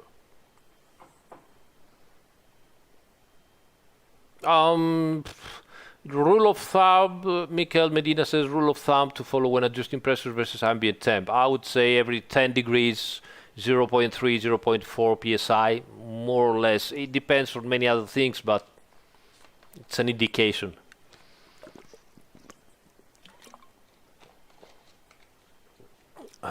Thanks guys. 26.2.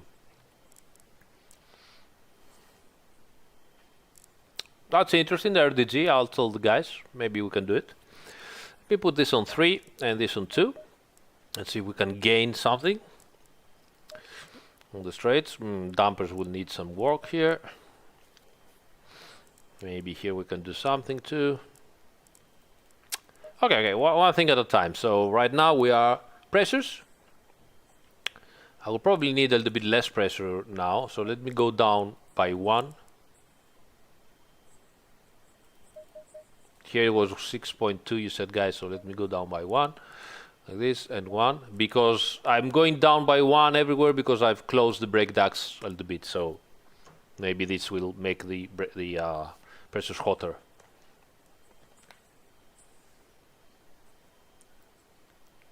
How to not get distracted by... So Benjamin says, do you have any tips for how to not get distracted, nervous by a green delta counter? Which is a great question, actually. And yes, well, options, HUD, and somewhere here you should be able to, eliminate the delta. I don't remember where it is, but it should be somewhere around here. It's, do it.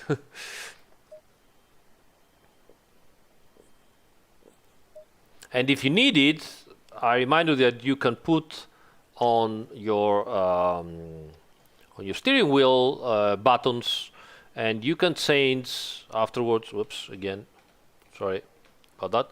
And you can change your race logic, which unfortunately the Nissan is right here, but you can change the race logic to show the delta. Ciao Mattia, benvenuto.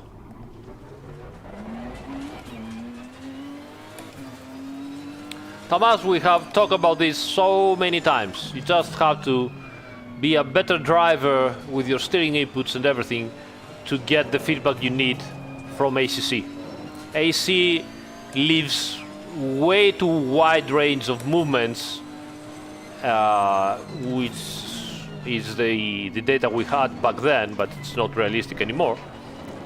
And ACC asks for you to be much more precise. And if you do so, you will feel again much more what the car does. But in AC, that range is much wider, and so whatever you do with the steering wheel, you still feel things. But that's not correct.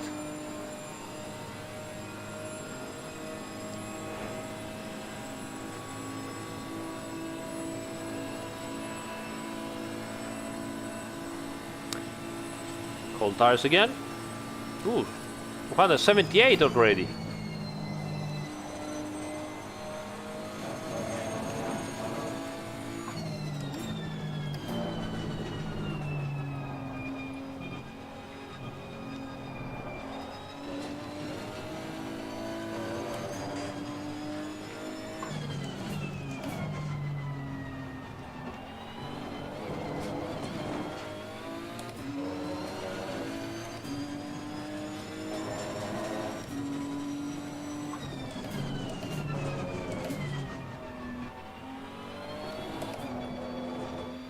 But you can still watch your lap times into the dash of the cockpit.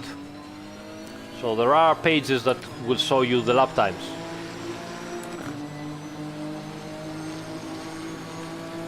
Also, you can see them in the MFD here.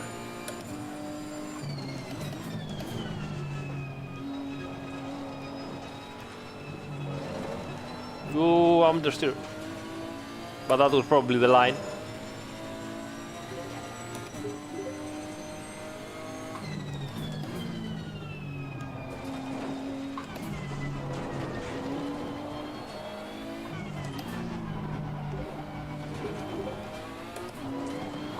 Hey Giorgio and Peter Frackling, thanks guys for the follow. Also Kevin Kos and Alexander Neil, thank you everybody.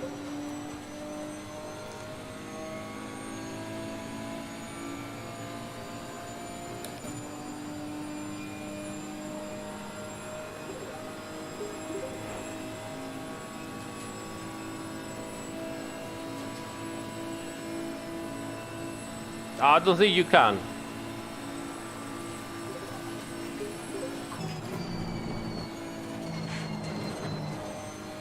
Whoa.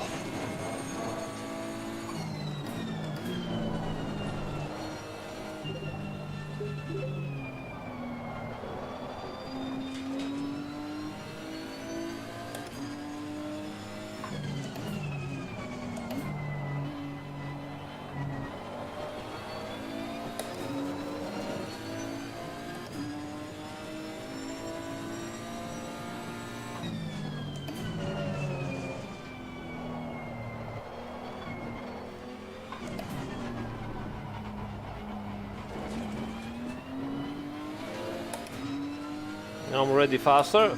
That's with the pressures. That's a good indication. Well done, mate. This is me, your muscle best.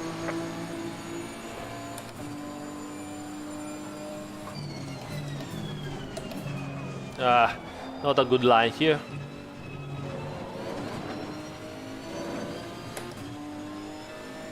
Better line although on the second part.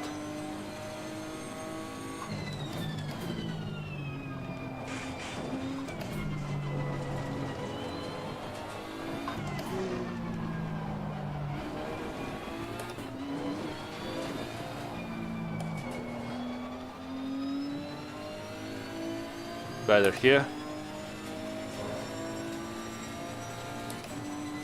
Yeah, already down by a second.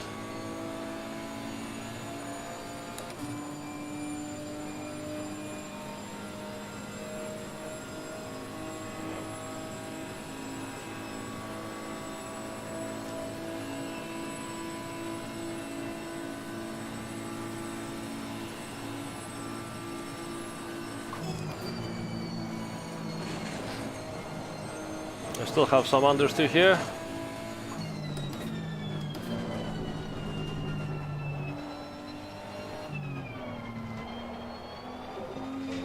Rotate the car on the accelerator.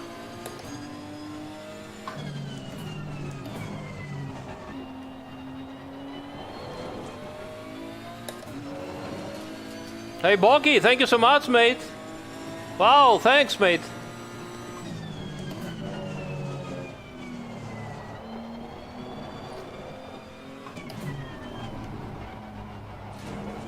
Ah, you see how it jumped over there? We lost so much time. But we are down to 56.5. I'll take it. Well done, mate. Personal fastest lap.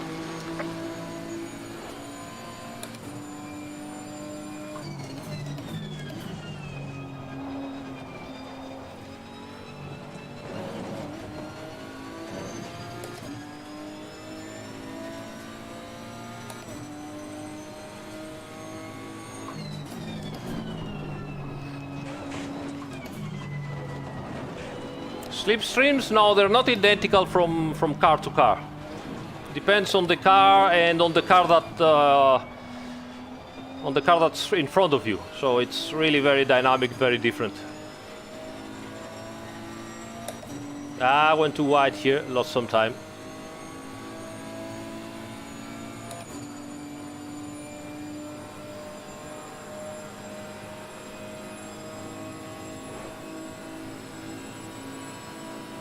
Alessandro, sto usando il Godzilla, la Nissan GTR.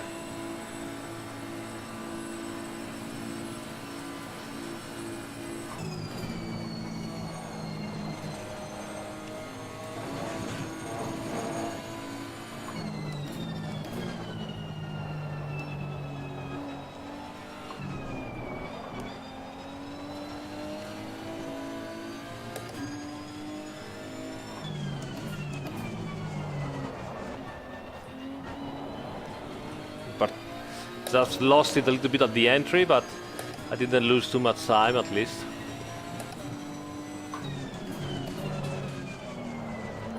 Again, woohoo.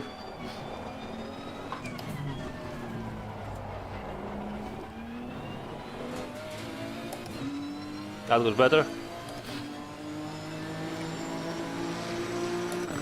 Right, 56.1. Pressures are not that bad. So let's see if we can fix some stuff.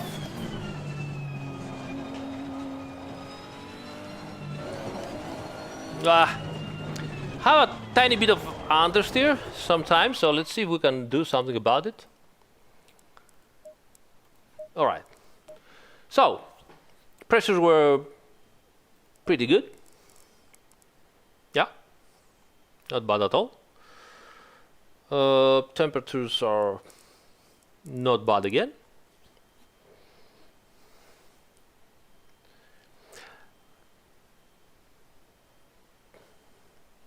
Although, yeah, RDG says for Pascal to use hot lap mode, yeah, the tires were resets, but also the pressures reset, the temperatures reset. I mean, if you are trying just for the optimum lap time, yeah, hot lap, but usually I don't like hot lap because it resets everything artificially, and I don't really like it. I would say use hot stint so that the car keeps, remaining dynamic and everything changes as you drive and how you drive. Troll Turismo, drink.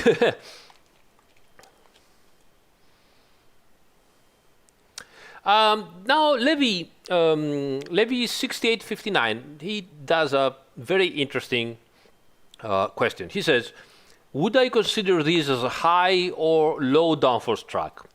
This is an amazing question, and I would really like to see if I can, go down to a lap time, maybe do a 56 low now, with this very, very low downforce setup, because as you can see, I'm using rear wing 0, and then switch to a higher downforce setup and see if I can improve.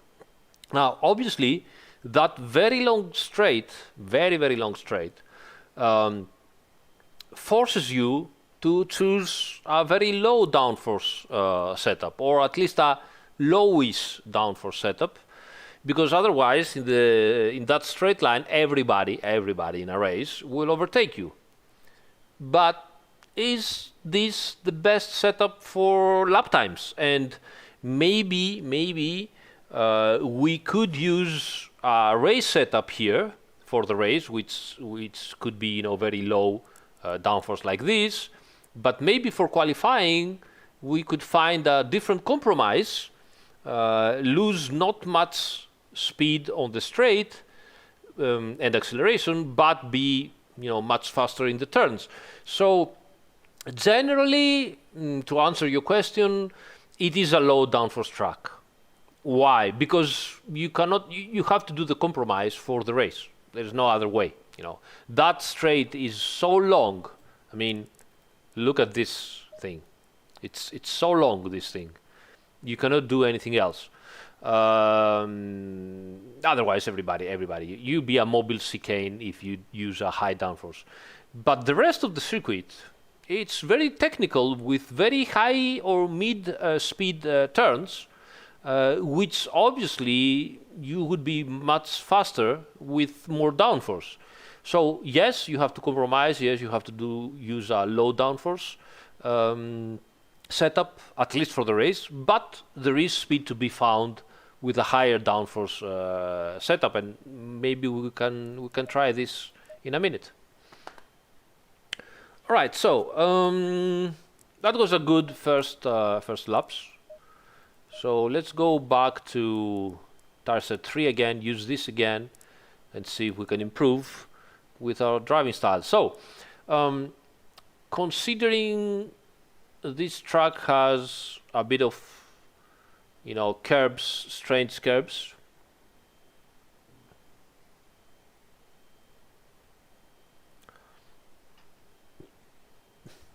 Royal, I agree with you that making a qualify setup is not really worth the time, especially in real life. That's why usually those cars are probably faster in the race than the qualifying. But usually I would also use always a race setup. That's why I'm also so slow in qualifying, and I often start from the mid grid or even behind the mid grid, and then slowly I make way and usually end up, luckily enough, in the top 10 of wherever I race. I'm not a podium driver, but usually I manage a top 10 finish. But in this track, I don't know. I might try a qualifying setup. So anyway, what car I would consider top tire for this track? Oh my God, I don't know. It depends really on the year. 2018. Yes, 2018. I would go with the Lexus with the McLaren 650. Very fast car here. What else? What else is a very fast car here? Then moving ahead to 2019, the Bentley also is very fast, both in 2018 and 2019. The Ferrari is very fast in 2020 here. Obviously the Audi is, one of the top cars here, and the Lamborghini up to a point, it's very heavy, but the Audi is very fast on the straight here. What else? Maybe I'm missing something, but I don't remember. Maybe I'm missing a car that is very fast here, but I don't remember which one.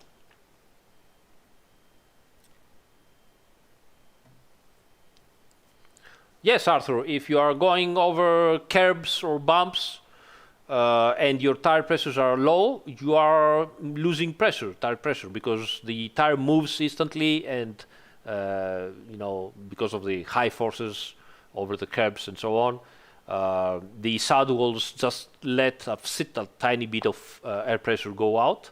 To avoid this, you need to have your pressures optimum.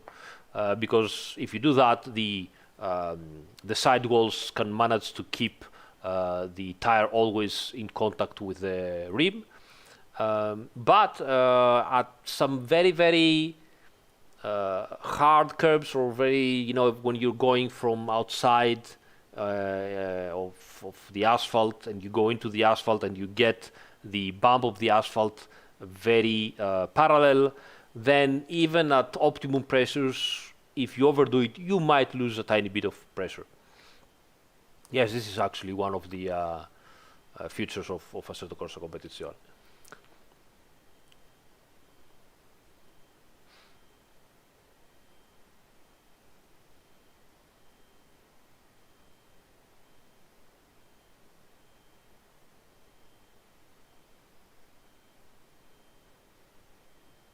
Pascal, I didn't understand exactly what you asked.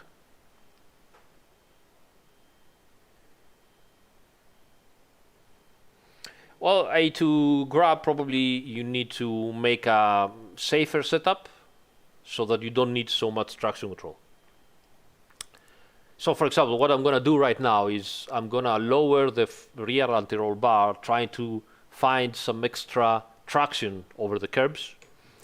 And since this might provoke a little bit of understeer, I will raise a little bit the bump stop range here. Hopefully that will fix it.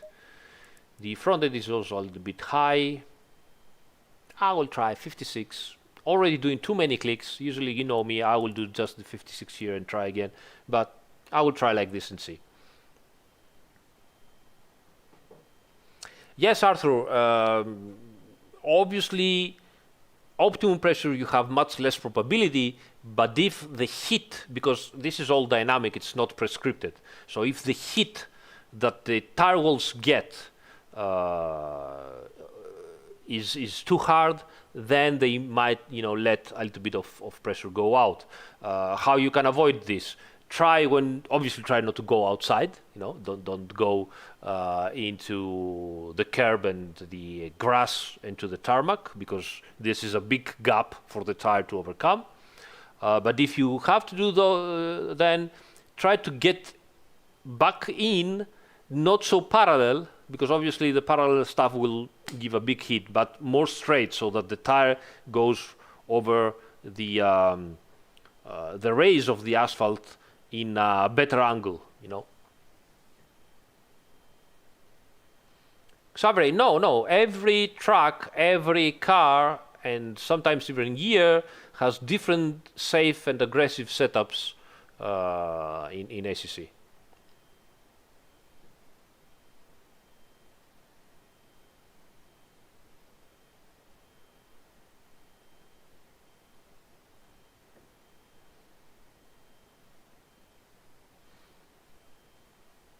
Royal in assetto corsa competizione, the bump stops are the rebound stops. The rebound stops are again they're not hard stops completely. They are softer, but not as soft as the bump stops.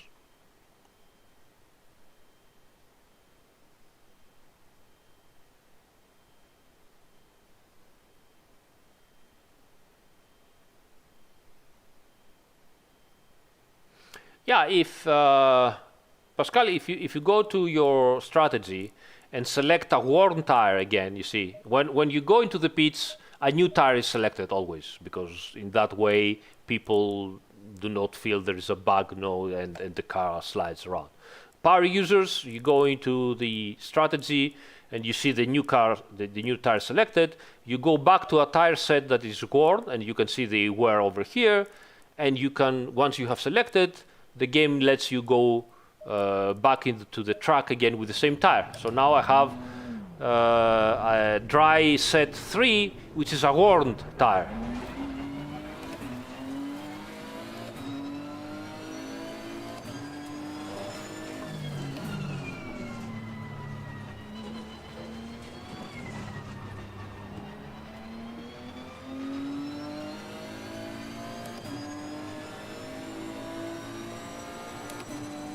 Januka, no, I don't think we're hiring, but just send an email from the format kunossimulazioni.com, kunos-simulazioni.com, and contact us. You never know. Depends what you know to do.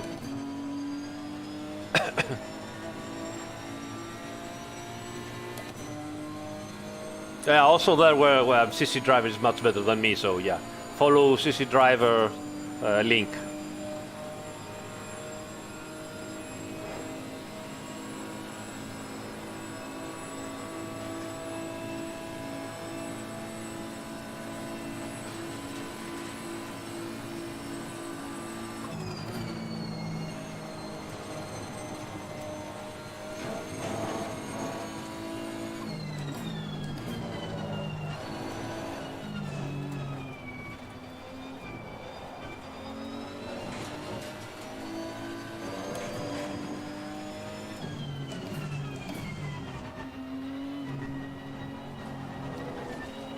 Car seems to rotate more now.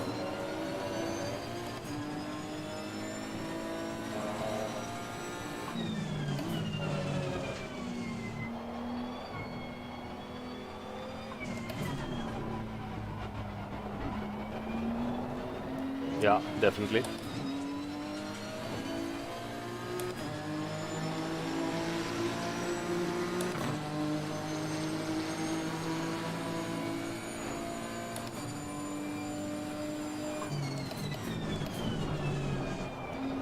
Ooh. Yeah, much more. Whoa! Oh! I've lost it. I've lost it.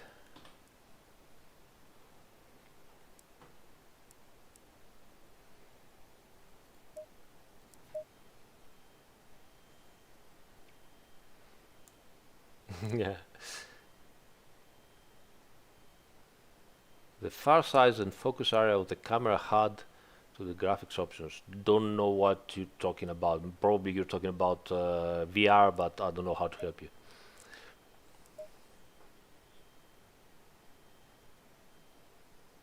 Mike Mayer, no, we do not include real-time weather for a reason. Because, for example, nowadays, if you go to Nürburgring, probably there is snow and minus degrees Celsius. And obviously the tires will not work at all in such conditions. And there are also other things like different kinds of humidity and stuff like that. Or if you go at Bathurst, there might be 50 degrees Celsius right now under the sun, and again the tires won't work. So we decided that we will give a limit of weather and temperatures, and so we decided to not simulate real day weather. That's why. It's a decision. It's not that hard to do, but it's just a decision. Right, so let's go back. Now Kevin doesn't speak Italian.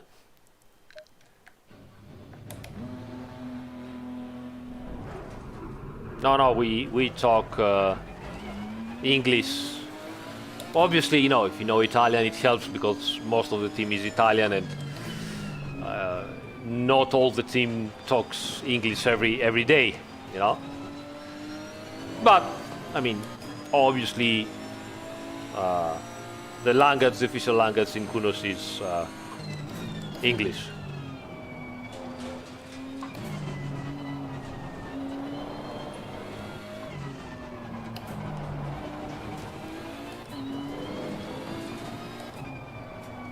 Okay, let's heat up the tires again.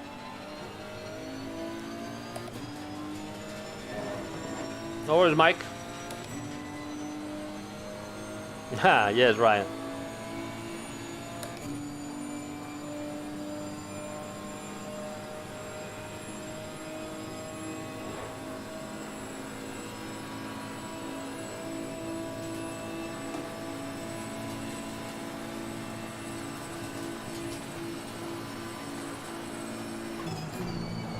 Oh, yes, it rotates quite a bit. That was scary.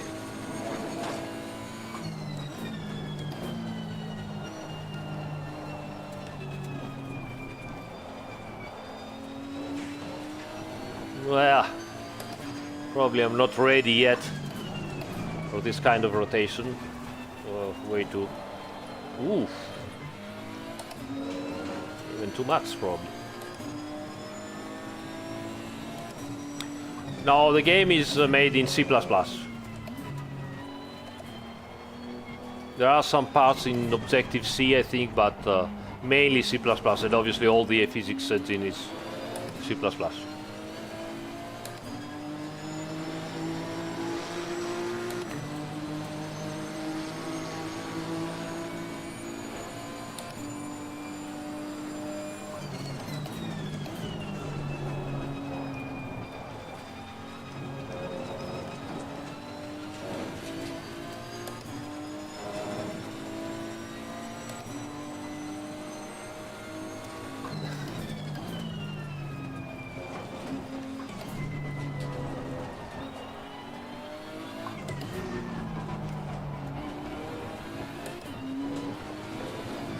I'm laughing because Super Spree made a question, and I'm not sure I should reply to it, because I don't know if Idomeneas wants to be known, but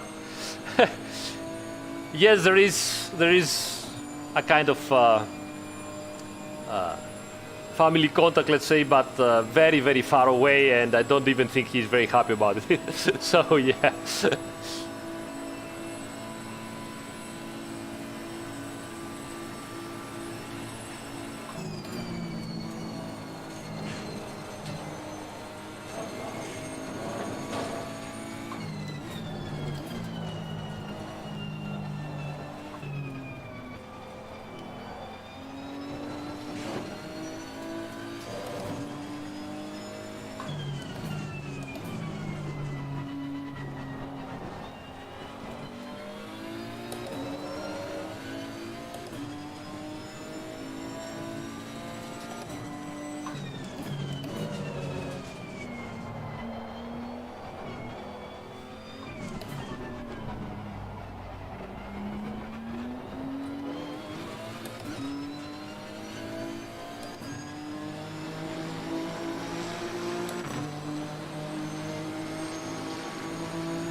Hello, Manuel.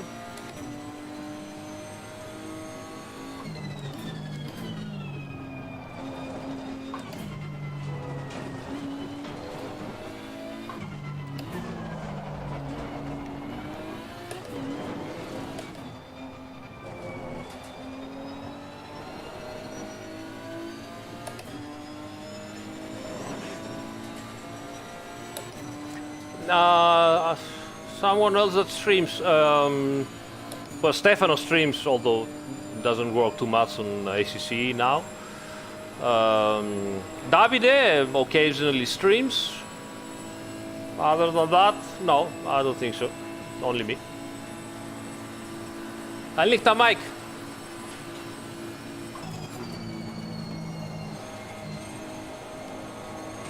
Oh, way too wide.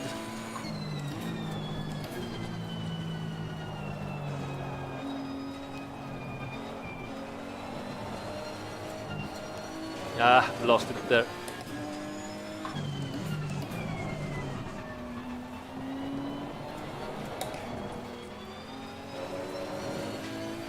Not driving very well, to be honest.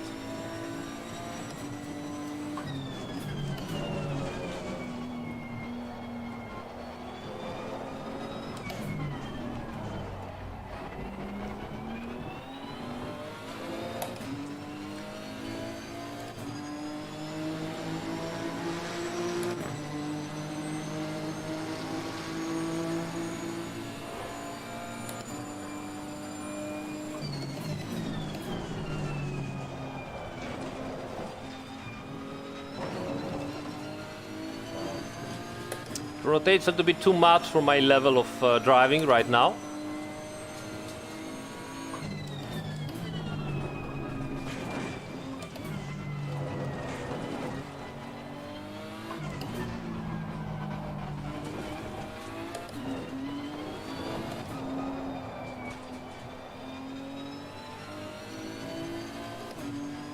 Yeah, doesn't seem to have too much traction.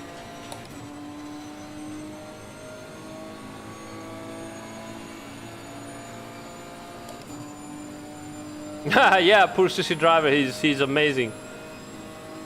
He's always here, always doing stuff. I owe him so many beers.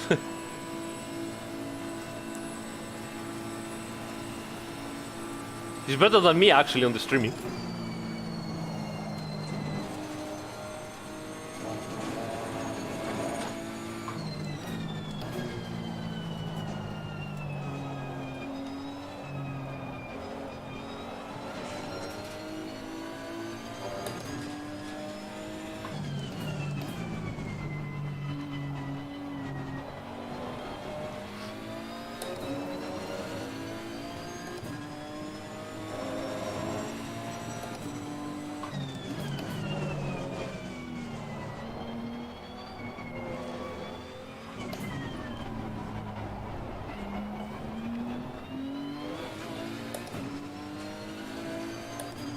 On 0.3 of a second down. Pressures are good. The car rotates a little bit too much, so maybe we can fix that.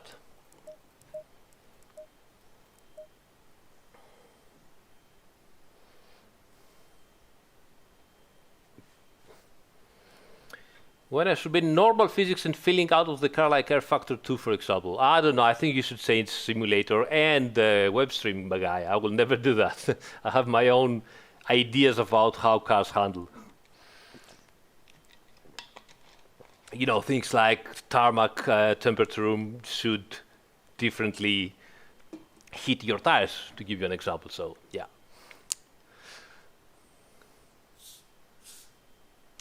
Gianluca, British Pack Q1, so it's very soon.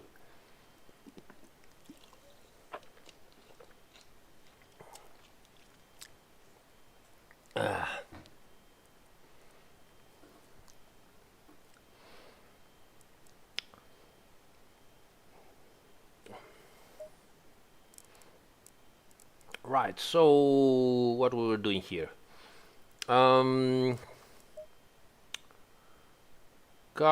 Γιώργο, καλή χρονιά. So what we can do. Car rotates a bit. Hey, Reverend. No idea, mate. Looks good here. Drink. Okay, so let's lower a bit the preload differential to something like 60. and put like 4 here and see if this can help us gain a little bit more stability. Maybe 56 is too low.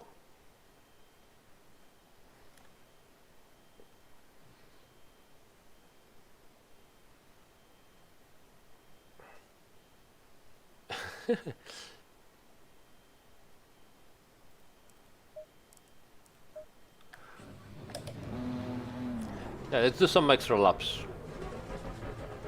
Oops. Actually,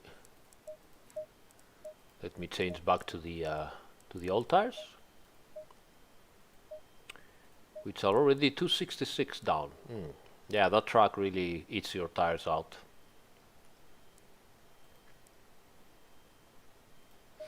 I want to try something on the click after with that, Manos.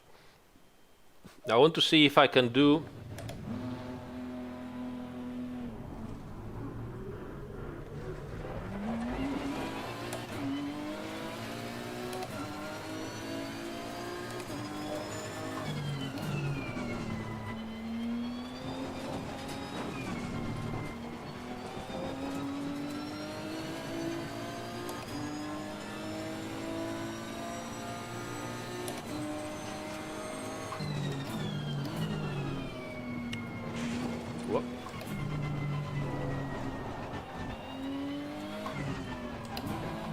because I want to show.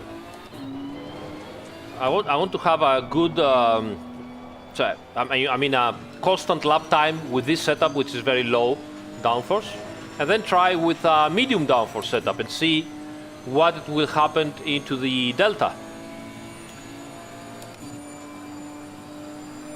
Vabbè Andrea, te lo vedrai domani. Tanto domani non lavoriamo.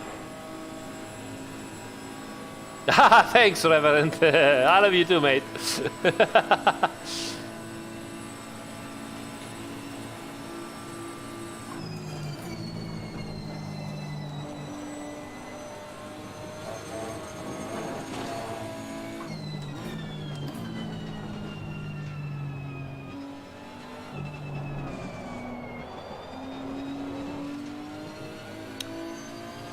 Car definitely has much more traction than before into the exits.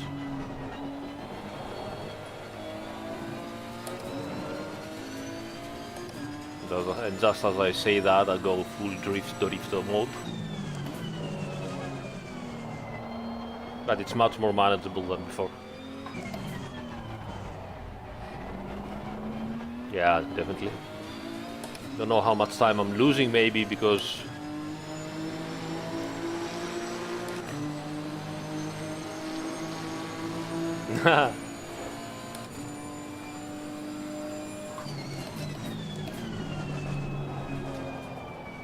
too much speed for those tires. But the car is easier to drive here, so maybe it's better.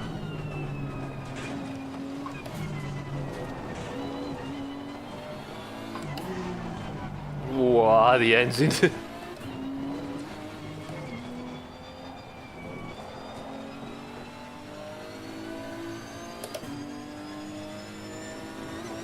Yeah, the tires really suffer on that slow part.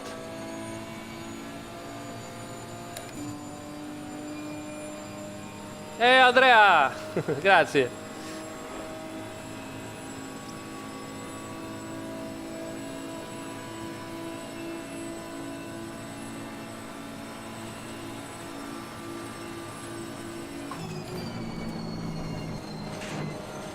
Wow.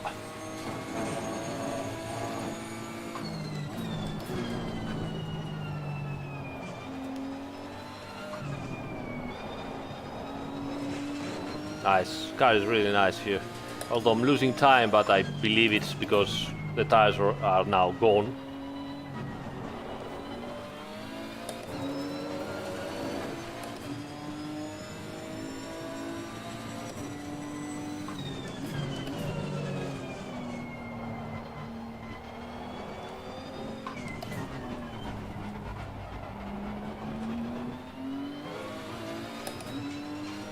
Maybe a little bit extra rotation would be good.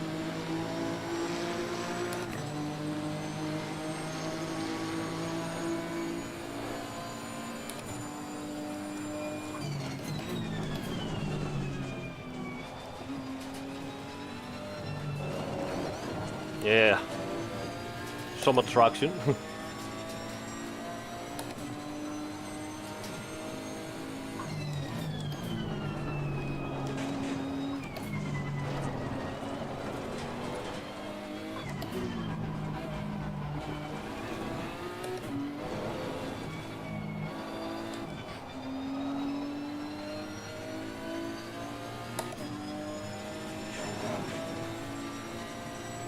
Ah, look how I just lost 1/10 of a second into this very technical slow part.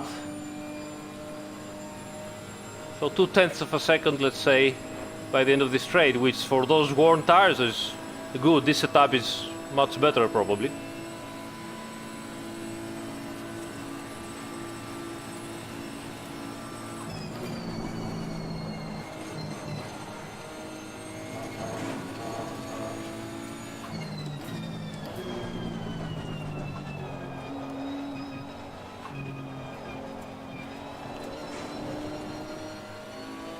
Yeah.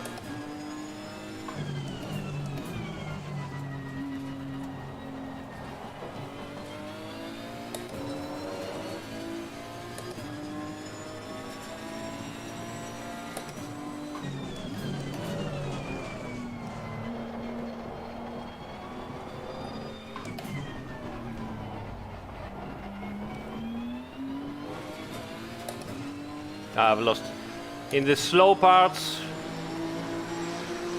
Those tires now are just ending. Okay, so let's go back, and I want to try something extra. So first of all, this needs a little bit more rotation as it is now, so I will go a bit lower here and save the setup into something like, this is something I haven't used here, so let's put this like this. Okay, and now I want to try something different. So let me check the chat first. Let's see.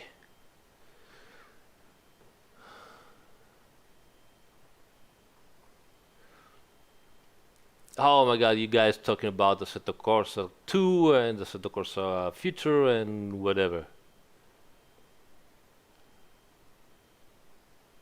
Yes, certainly we reduce. You miss road. I also miss road cars, but it's so early to talk about.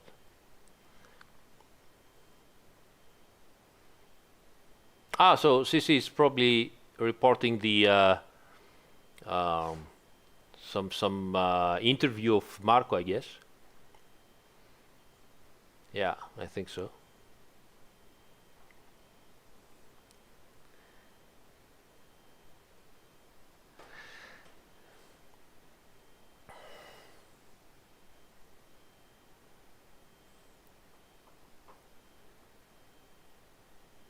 Ciao Graziano. All right, so so you guys saw what we did with a very low downforce setup, and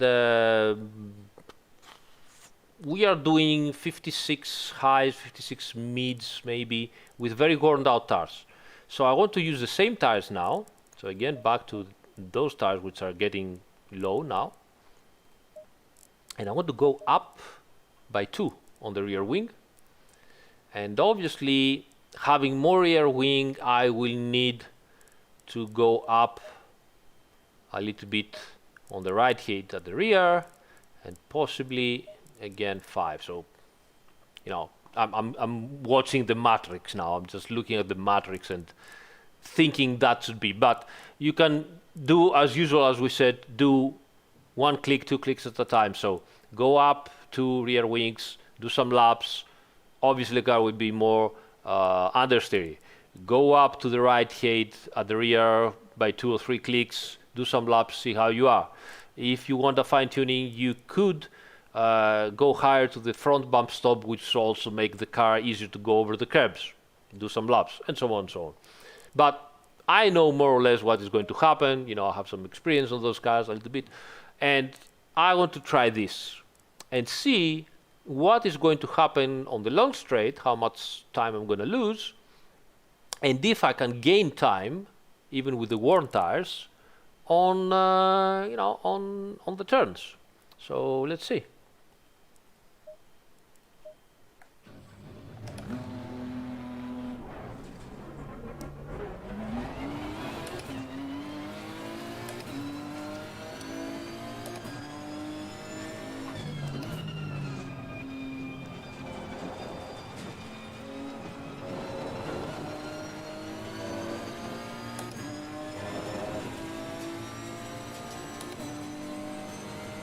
No, I haven't changed. Why I don't change tires? I like also to, because I don't have unlimited time. I also like to see how the car changes with worn tires. Okay, and it's easy to understand that if your tires are worn, but you're still doing same lap times, it means you're gaining.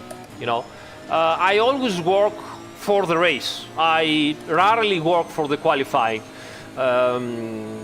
Because I have limited time of practice, it's like now tonight and maybe one day more, maybe 2 days of practice, and then it's a race.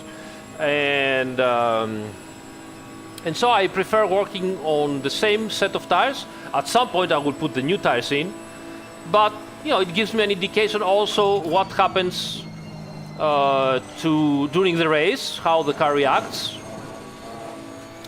And it's not like I'm going crazy of, okay, what maximum lower best lap time I can do. I don't care. I want to be consistent on the race. This is what gives me places during the races always.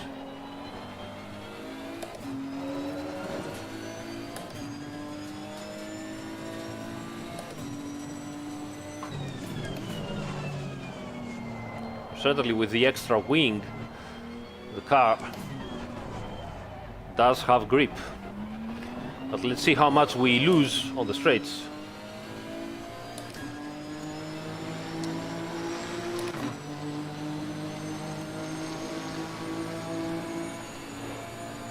The Delta shows already an improvement.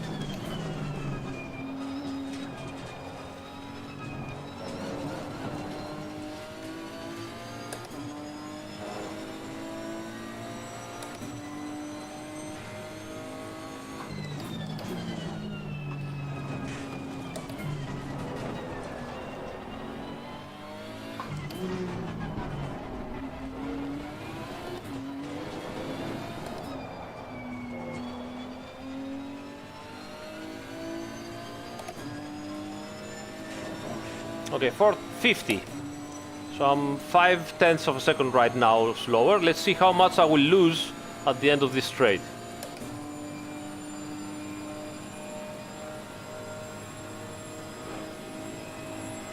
One-tenth, 2/10 of a second. Almost 3/10 of a second during the straight. Wow.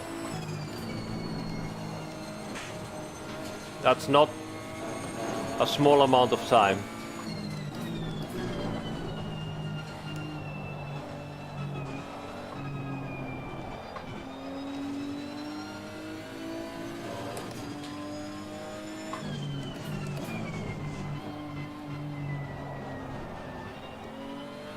The car doesn't rotate too much, so we need some extra rear ride height.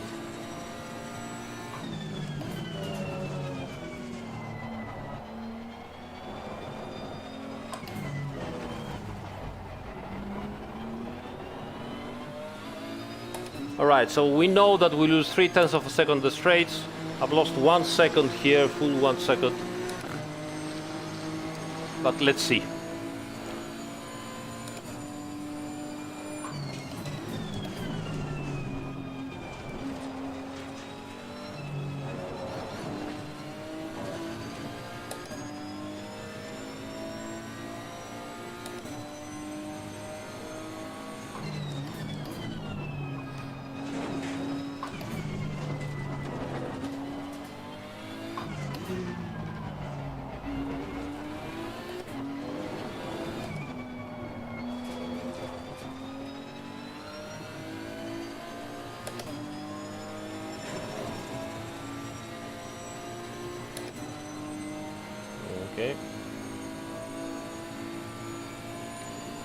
Did we ride the ACC engine with another type of car? Yes, of course. It's Assetto Corsa 1 engine, much evolved, but of course it can simulate whatever we want. So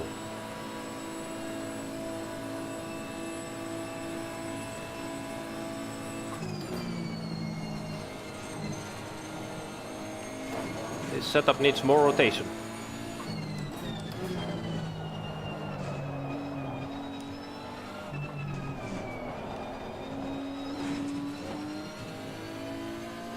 I'm losing too much time.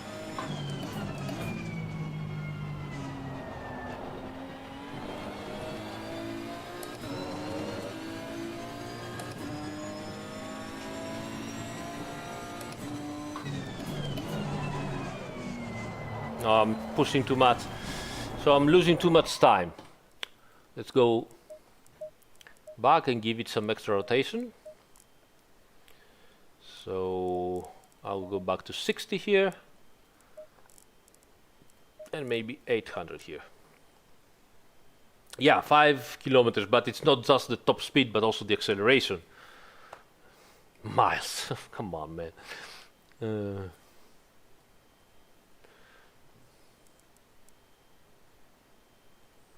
Okay, let's oops. Same. Yep.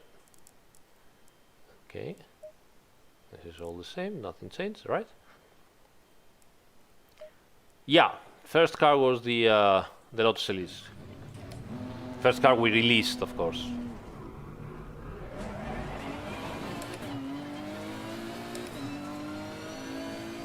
You had already some cars simulating, but we released only the Lotus Elise.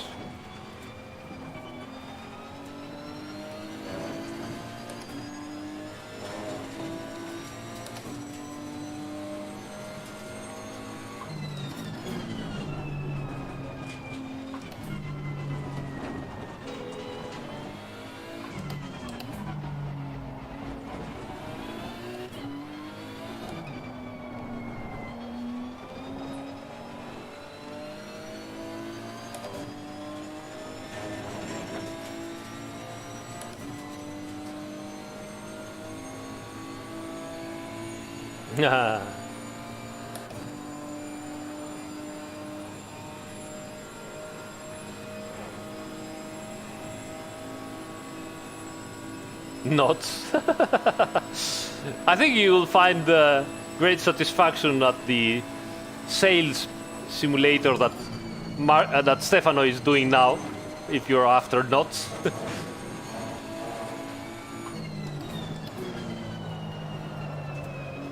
Ooh, too wide.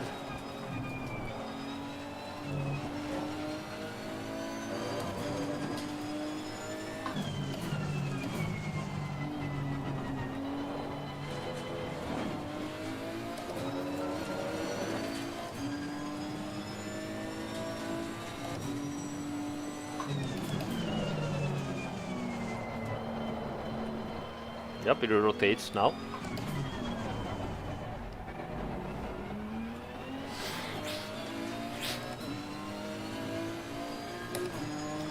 The sim is mainly made in C++ and some Objective-C here and there, but mainly C++. And of course data input by myself.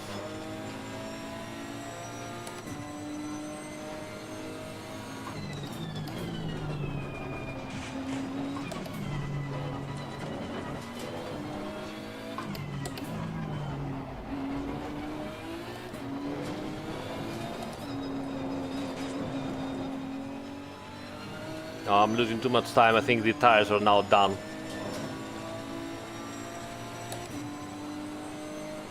Yeah. Yes, Kosolek. Hey, Thanasis. Θα τα πούμε την Τετάρτη και πιο πριν στο σερβερ.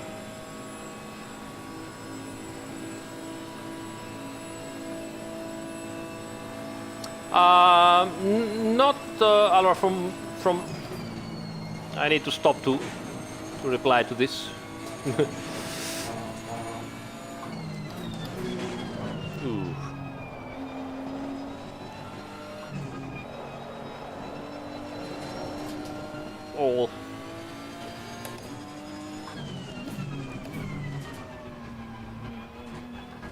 Oof.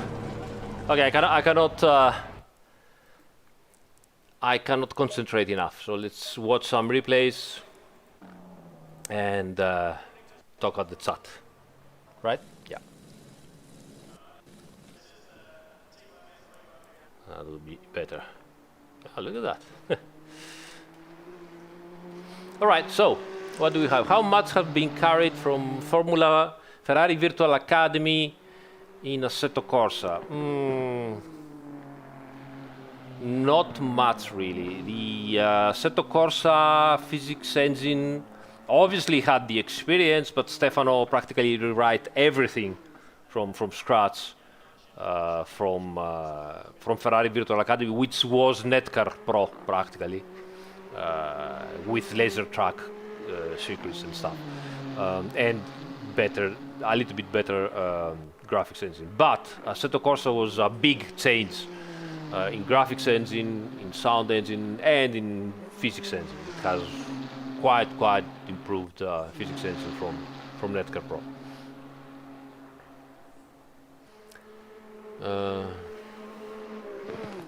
Oh yes, Robert. Stefano now is doing a sail simulator. Yes, Panini. I'm not rotating. I'm drifting.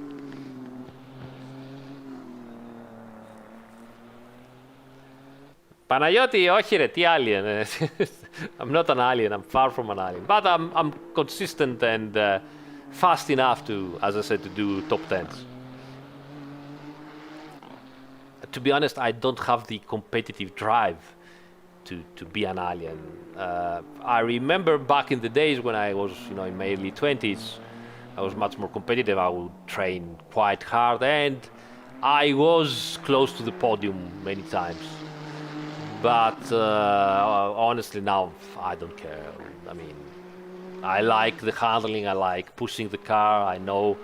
I like to know what I need to go close to alien, because when you don't know, then something is not good. But I don't have the drive to practice, and what you see is what I do. I just do these late nights practice sessions, and that's it.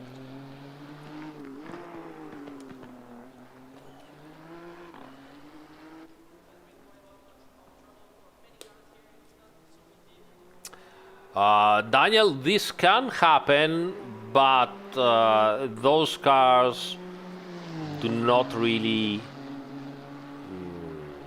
it's not going to happen in situations like Paul Ricard. It might happen into some tracks that need very high wing, and that if you have a soft rear end, then it will lower the rear end, and can happen, and you have a little bit less drag, but you still have high drag, and then you have so much understeer that honestly. They were using tricks like that in older sims. Some of the older sims could work like this, but nowadays difficult. Yeah, Panayotis, that's true. I have family to practice. And if you are working at, I mean, I'm driving pretty much every day, all the day. Some days I drive like 10 hours. Some days I drive like 2 hours or 3 hours, but I always drive. So when you drive so much, you don't really have the will to practice and do thousands of laps with single car on a single track to find the extra half a second or 7/10 of a second that usually separates me from the very fast guys. So yeah, I won't find them anyway. I might get close to half a second or maybe 4/10 of a second. The slower the car, the faster I get in comparison. Usually with the GT4 cars, I'm slow. I'm closer there, but too much work to do so for me. Some people, just sit and they're instantly like that. If I think sim racing is harder than real life, both yes and no. There's no middle edge. Um, I wouldn't say it's really harder, but it becomes much more competitive and much practice, gives you wins in sim racing, and you need lots of practice to become competitive. So it's harder. While in real life, you don't have so much practice time because there are, test limitations and money and budget and everything. So it's lots of talent and practice that you had in your young days when, I don't know, you would do go-karting or stuff like that. So yeah.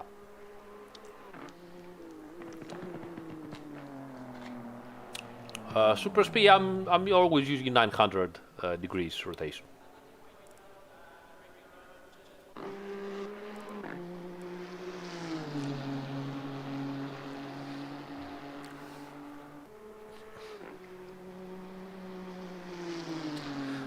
Practice is overrated. It depends, it's practice and practice. I mean, if you are racing every 2 days or every single day, this is practice. Okay, it makes you faster as you move on. And what I say by this is that I have problems to race every day, both because I can't, I don't have the time, I have a family, and stuff like that. And both because I'm driving so much during the day, so I don't have the will to race during the night, And it's different when you are driving during the day. I'm not driving to get faster. I'm also doing that, but with a center car. But I also drive to understand what the car does. It's like a test driver. The handling, the change things, so everything changes continuously. And when you finish this, you don't really have the will to go and race competitively at the limit, so you don't practice going always at the limit, finding more and more the limit. It's different.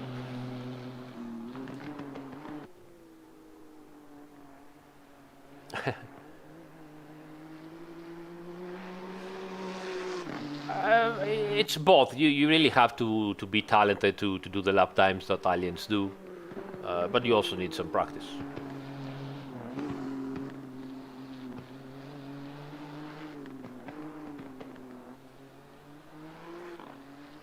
Yes, exactly. Massimiliano got it perfectly correct. I mean, practice without focus and method of what you're trying to achieve is overrated. Practice gives you nothing. You need to practice properly. That's why we're doing the circuit walks, you need to test the things. You need to push yourself. Elopo asks what are the main differences between Assetto Corsa 1 and Assetto Corsa Competizione in terms of physics. Ooh, so many. We started with just a small evolution, but we've changed it. I mean, I think there is not a single point where we didn't do a little change. We really worked so hard. And so the aero model, the aero simulation is completely different. Both how the aero happens on the car and also the slipstream simulation and stuff. The tire model got massive updates, both in terms of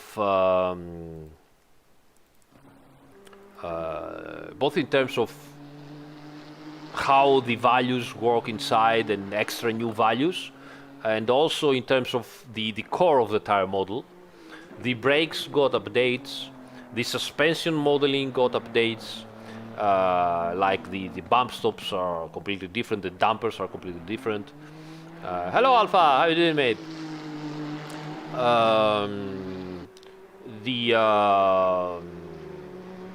What else?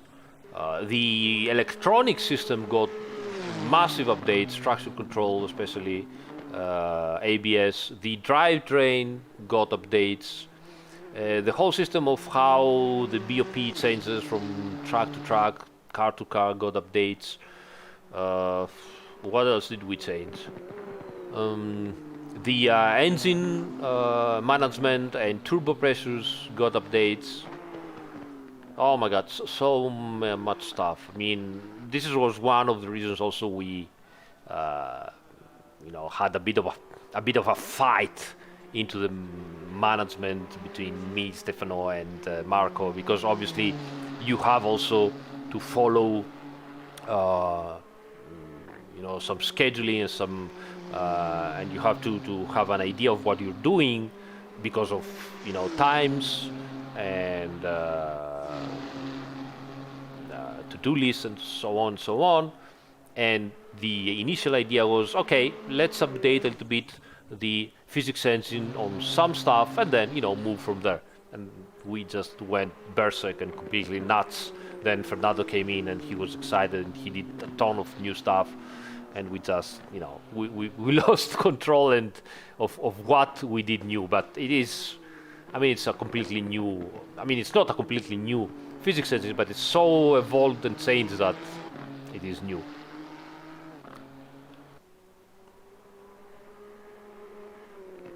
And that is just saying more or less what was changed, but in reality if we go one by one, there are so many changes in there.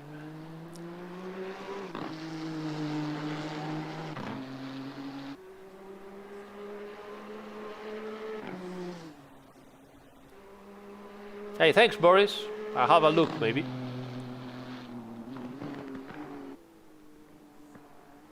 No, Bruno, there's no physics there, I think. So you cannot race there. Yeah, the weather updates, of course. Alpha is so right, of course. The weather updates, the driving on rain, and that it's not just a simulation of less grip, but it's actually simulates aquaplaning and stuff like that. It's very complex. So yeah.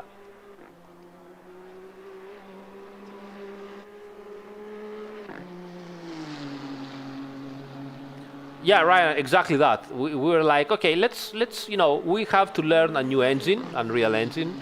We have to make a title that it is, an evolution. Let's focus on learning the engine and do a single serious simulator, which is going to be so easy, we thought. And that was the initial plan. And then we get into the SRO series, that it's by itself so complex in terms of rules, and we get messed up, and we completely lost control of the development.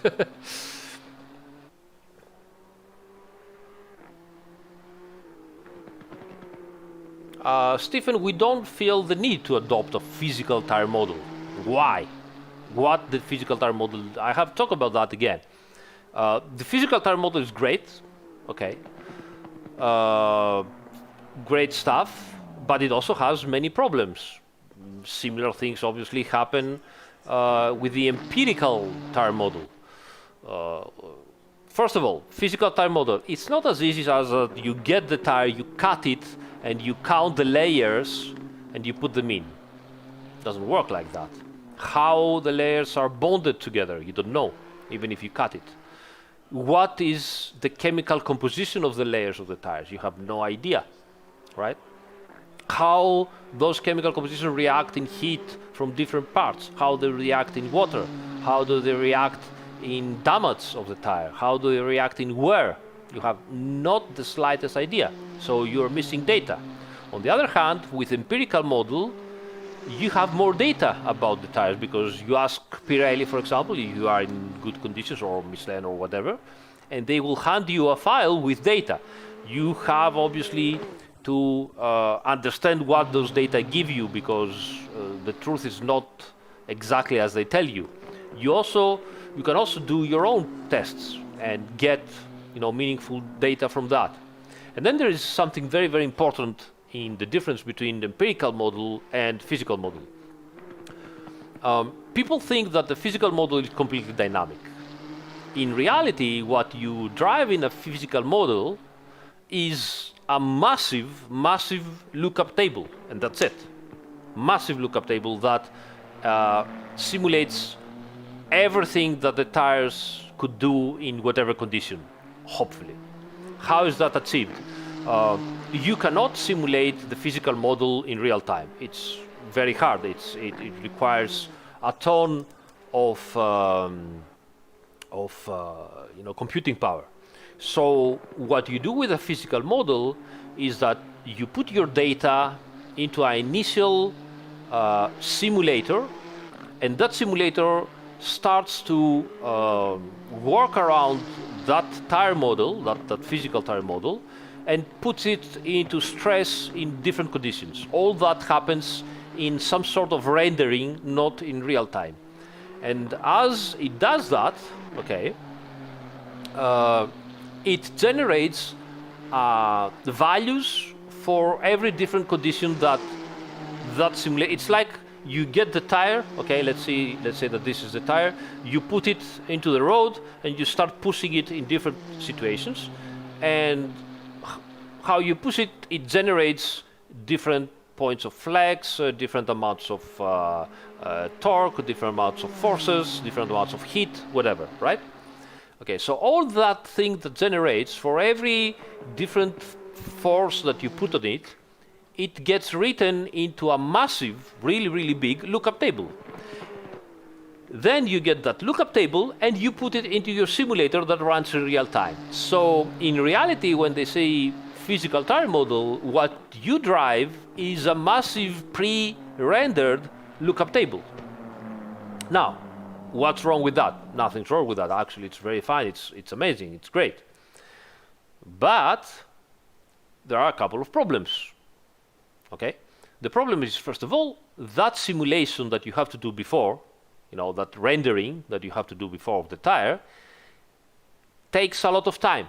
Even if you change just one parameter of the tire, you need a lot of time to make this simulation happen and render. And by a lot of time, I don't have the exact numbers nowadays, but I remember back in the day when that was firstly published, it was like 1 hour or 40 minutes of time. Now might be 30 or, 15 minutes or 10 minutes, I don't know, or 5 minutes, I don't know. But it's not immediate in any way. You have to put the values in, you have to wait for the computer to generate that lookup table, and then you put that lookup table into your simulator and you run it. Now, why is this bad? It's not bad per se. It's not bad. But the problem is how, at least I work in Kunos, is that I have the data and I want to do many different tests to find out what is happening. Not exactly and just in terms of driving, but also in terms of how heat is generated, how heat reacts with different situations of the asphalt, of the ambient temperature, of the brakes, and so on. So that takes a lot of tests and trial and error. Sometimes, even the real tire manufacturers do trial and errors because tires are still, a little bit of black magic. Not everything is known. So you got your data, and you also have extra data that you need to find out yourself. So you need a lot of tests. And at least, again, on how I am doing my tests, it helps me to be able to stop the simulation, change the value, instantly go back to the simulation. I still have the same muscle memory, I haven't forgot what is happening, and can instantly see the changes. If I have to change the value and wait 10 or even 5 minutes, and then go back again, lots of placebo might happen because I have forgotten what's happened. I'm so sure. And of course, even if you find a developer that's much better than me, obviously, and doesn't have issues with placebo on testing and driving, you still have some problems in terms of, development takes more time, right? So these are some of the problems of the physical model. Other problems of the physical model might be it's not easy to add extra features and knowing what is going to happen. It's not well documented. At least we cannot find so good documentation about it. I don't know if you pay someone and do it for you. I don't know what happens. So I'm ignorant, in this situation. But for us, it was. We tried. We had a LUD, great stuff, but also problems. and it doesn't permit you to add extra features that are not documented. And you found, so for example, you found something new that a tire does or happens into a tire. It's, I mean, like, I don't know, blistering or graining. It's not easy to implement it into a physical model, okay? On the other side, when you have an empirical model, you have other issues, obviously. You need, with experience, to understand how to what the values and the data that the manufacturer gives you, what to keep and what not to keep, because sometimes the manufacturer will give you some values but will not give you other values, or other values will be wrong simply because they don't care, especially on what it happens over the limit. Okay, so you need to understand, you need to have experience, you need to know what is happening, and that experience is not made in 1 year, in 5 years. It takes a decade or more, and we have that experience now, but we're still learning. All right. On the other hand, it's, as I said, it's very fast to do changes instantly. It's also very fast to add new features.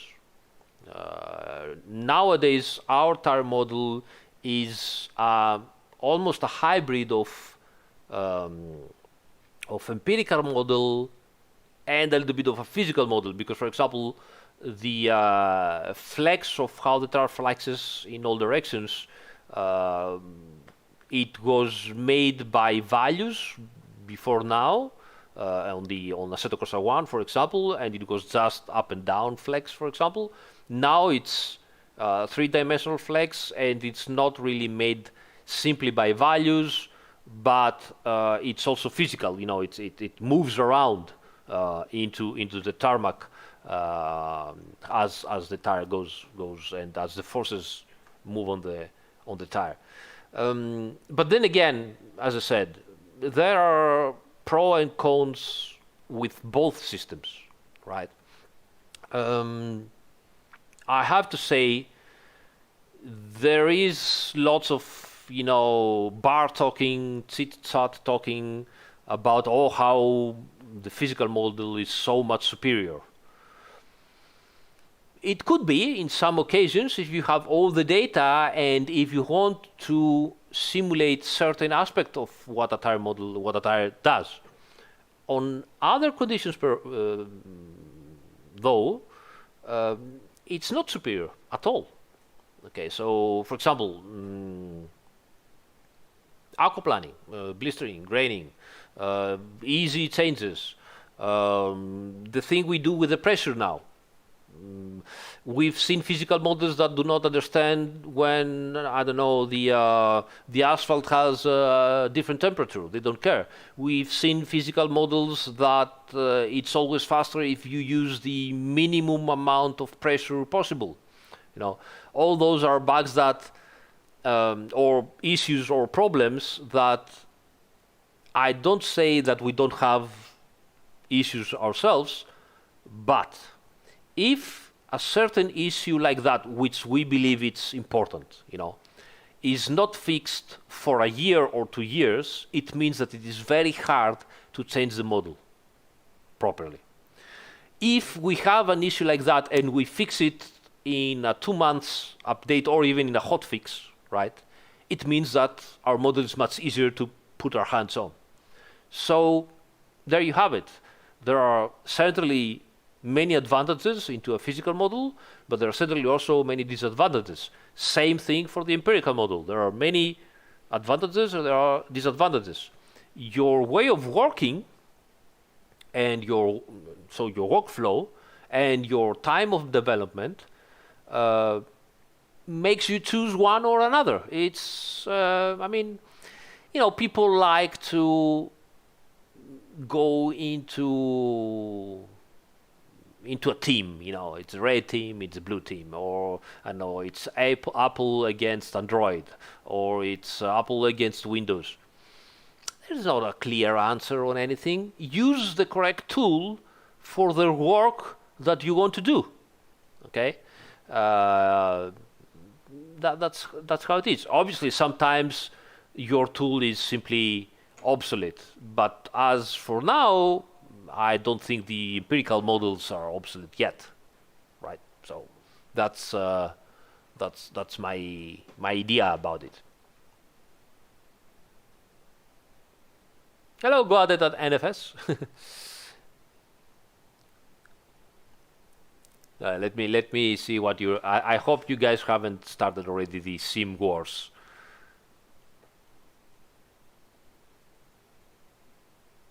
Robert Brown, Dave Kammer said that the idea was to avoid curve fitting, and he was absolutely correct. I mean, this is one of the big issues of the empirical model. In the empirical model, you have so many values.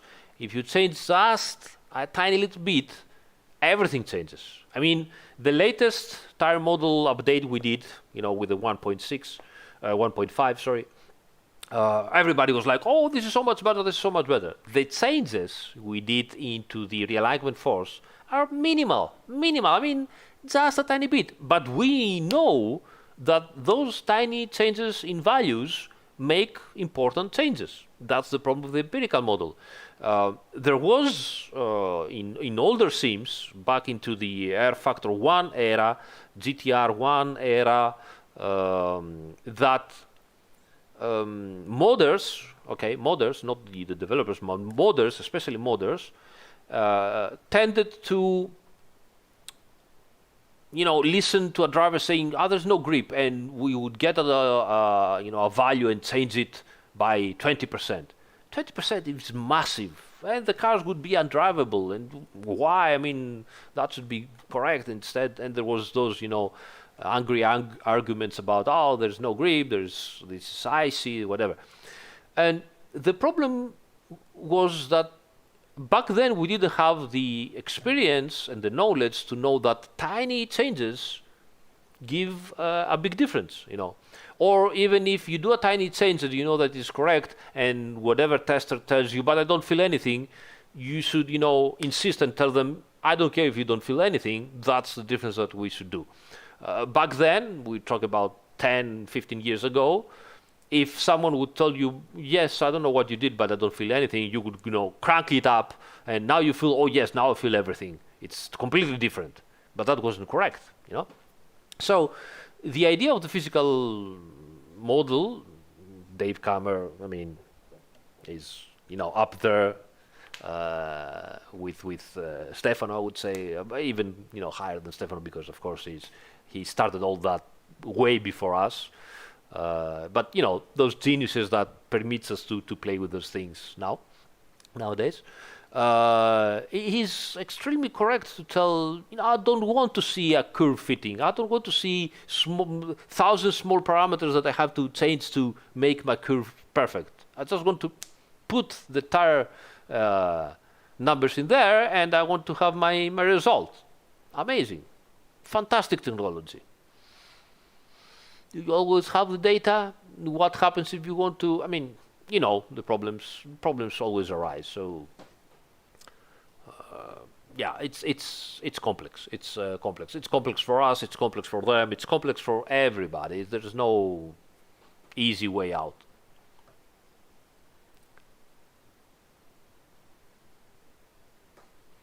What else do we have here?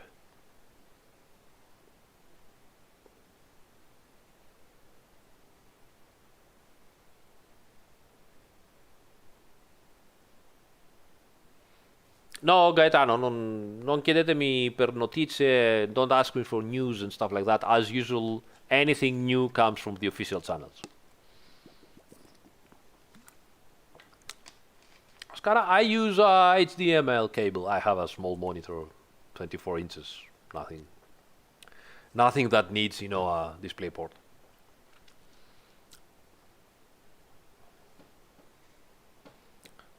No, the Mustang is not there. I'm sorry.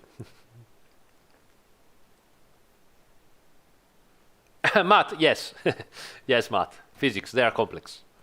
Way, way, way far more complex than what I would ever really manage to understand. I can tell you that.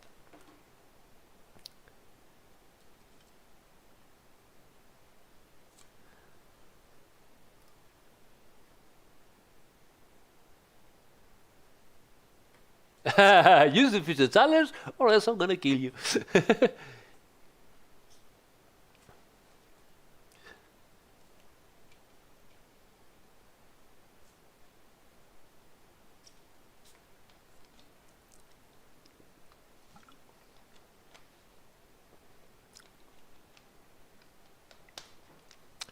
I greatly admire Niels and his work. He's so much mathematically concentrated and capable. Obviously, he's an engineer. Sometimes I don't agree because sometimes he also kind of underestimates the complex situations of, sometimes you need a different model. So I do believe that you cannot simulate everything you need to simulate with traditional wings aero model that we had in Assetto Corsa 1 and in Air Factor 1. I've seen great differences with the new aero model simulation. So, and that new aero pitch sensitivity forces you to do different things with the suspension that are more closer to the real suspension, and so on, and so on, and so on. So,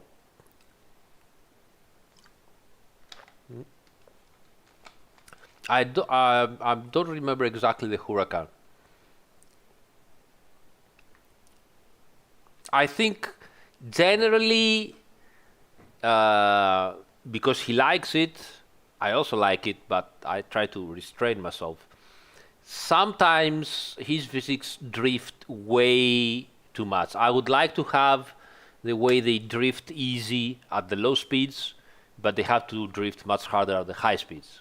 So this is also somewhere that I also struggle to find the correct situation. I mean, cars at high speed are harder, I think we're getting closer, both him and me, but for me there's still something missing between how easy a car should drift at low speeds and how hard should drift at higher speeds.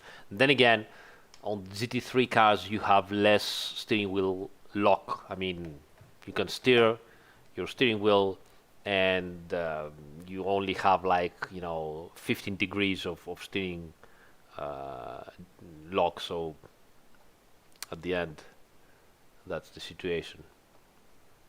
Let me change a bit here.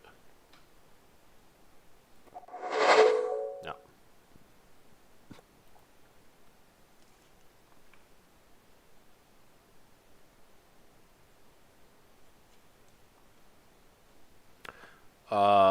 Tortellini says, to be honest, he was thinking about what he did with tires. He made them to be really temperature dependent, and surface temps were rising and lowering super fast. This happens also in Assetto Corsa Competizione, but we don't show you. This is the so-called flash temperature that happens on the surface of the tire. In Assetto Corsa Competizione, for example, if I could show you, I will not. The surface of the tire goes down to 60, for example, degrees, right? Even 50, whatever, on a long straight. And right at the braking turn-in at the apex, you might have at the surface 120, 130 degrees. Even if it's a long, turn, 160, 170 Celsius degrees on the surface of the tire. And once you go out of the turn, goes back down to very, very fast, in 100 meters in 180, 70, 60 degrees. That's the surface. It's called the so-called flash temperature. This is why it is so hard nowadays to properly simulate at least for us, at least for me, the heating of the tires. What you see is actually you are watching the temperature. I mean, you can also see it a little bit when you're driving, right? So let me see if I can show you. So when you're driving and you watch the tire hood, right? You can see that it goes much faster into orange or red. Obviously, again, it is, you see how it goes now into yellow already, right? It's still, it doesn't show that much what it happens, okay? So it shows you just a little bit to make you understand that, okay, the surface is getting overheated. But in reality, if you see the actual physics engine values, it goes like thump, like that, very, very high. And then that temperature propagates inside the core of the tire. The core of the tire gets heated by the flex and the rolling, because obviously when you're rolling, you're flexing the tire. And that heat propagates inside the temperature of the actual air inside the tire. And that air is then, when it heats up, it's what it brings up the tire pressure. So you have already 3 layers of heat generation that change heat and propagate heat between them. And then you have the brakes that hit the rim and the inner air of the tire, and that goes back again to the core and to the surface. It's a mess. So yeah. Yeah, you cannot see it, but it's okay. It doesn't matter. I mean, I can show you. I mean, it's here. I mean, look at that now. The HUD is all. The tires are blue, right? So if I do just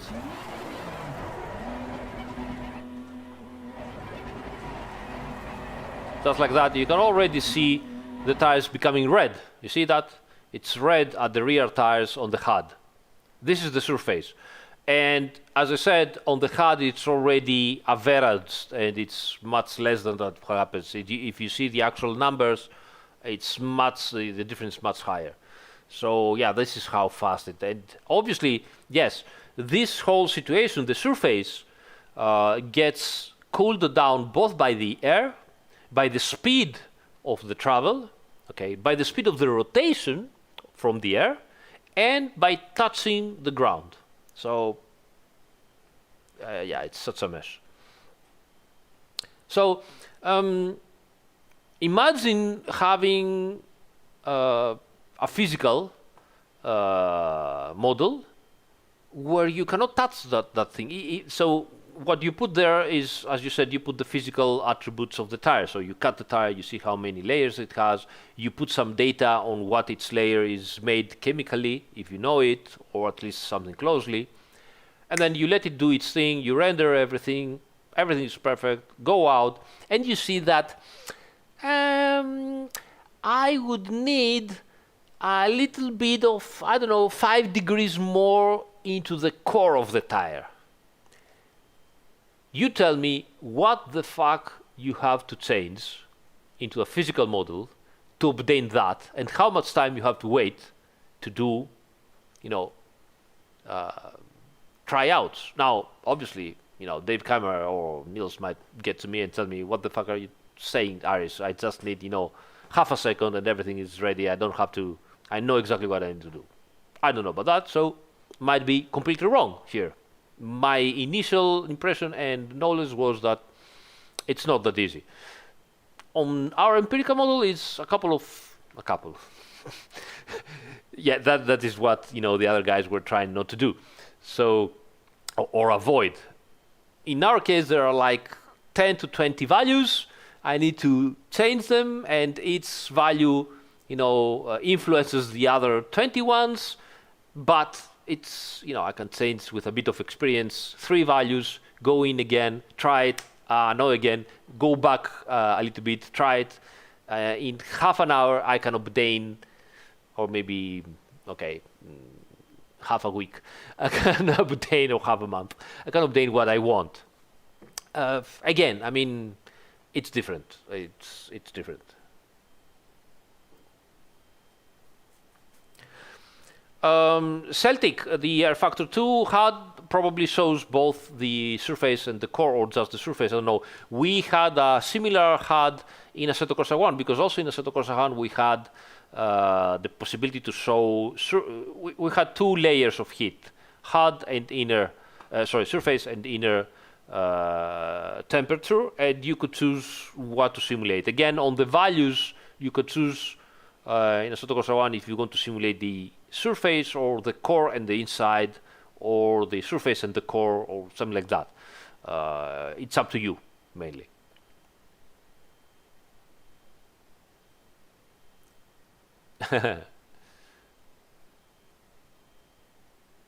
Family friend? No, I don't care about family friend. I mean, it's between us. Uh, um, yes.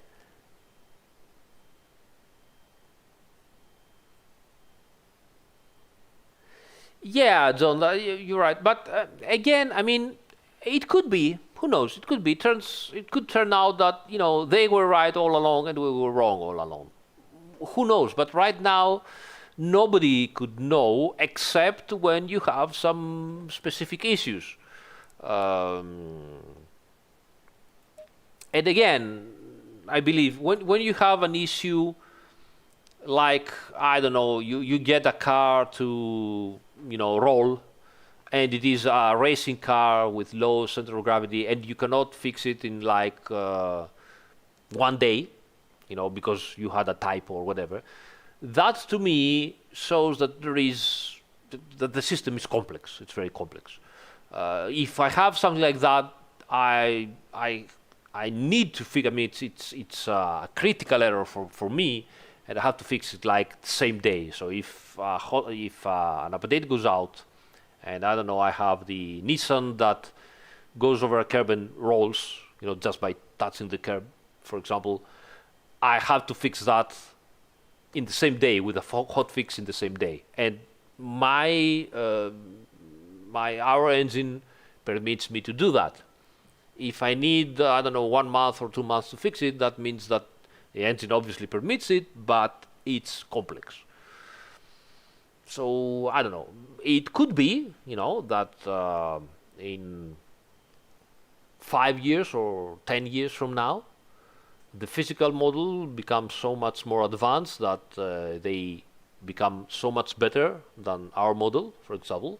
And so we will be forced to go into a physical model, for example, to get a better simulation, and we would know nothing about it.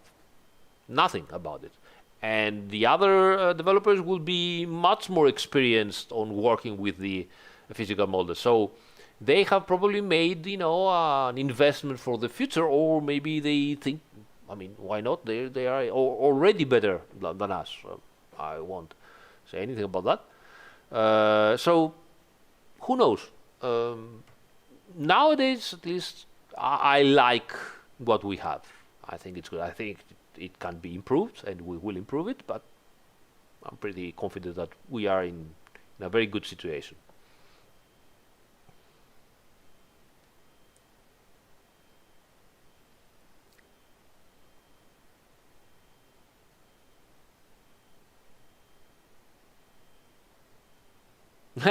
John Smith tonight is so philosophical, so good. Well done, mate.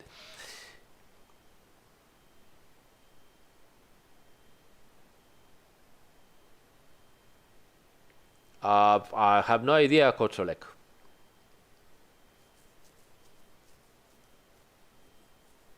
Ross, we talked about the difference quite a bit, like half an hour before. But if you want to know, I mean, the empirical is a bunch of values, and by moving the values are all those values are all variables to mathematical equations, and those mathematical equations give you curves of forces which describe what the tire is doing under different conditions, right? So you have to put all the parameters and the variables into the equations so that the curves that get out, okay, so say that I put the tire into a certain slip angle, and the tire has to get out with a force of whatever value, okay. So the values that I put in have to give results that are very close to the real values, right? So this is how to say it. This is the empirical model. So I know that a real tire gives me a certain curve because I have measured it. And even there we go into something that is not easy to achieve. You cannot easily measure a tire. And I have to put the values that, the mathematical equations give results as close as possible to the real measurements. So this is the empirical model. The physical model does not work like that. It works in a different way. It says, okay, I don't have this kind of mathematical equations. What I do is I get the tire, I cut the tire into half, I get all the various layers that form the tire, because as you know, the tire is the tire that flexes at the outside. Inside you have a skeleton made from different materials and so on and so on. So I get how those layers are put into the tire, how their chemical composition, for example. So I put, instead of putting values that have no meaning into mathematical equations, I put those physical layers, I have numbered them, I know how they work, etc. I put those inside the model, and the equation get those and get out how the tire should behave. So this, in theory, is how the physical model works. As I said before, you need, though, a lot of time to make this render, and that because you cannot put this run in real time into our hardware. So you need to pre-render it. It gets out a massive lookup table with so many data, and then you put that lookup table into your simulator and runs it in real time. What did I study to end up where I am today? Medicine. I came in Italy to study medicine. I went up to 5th year. Medicine is 6th year, 7th with the exam. I was 1 year behind, so 4th year I hated it because it wasn't what I was expecting. I had great passion for cars and computer graphics, so I started working in computer graphics and going towards the automotive industry, and opportunities, passion, lots of studying alone. Here I am.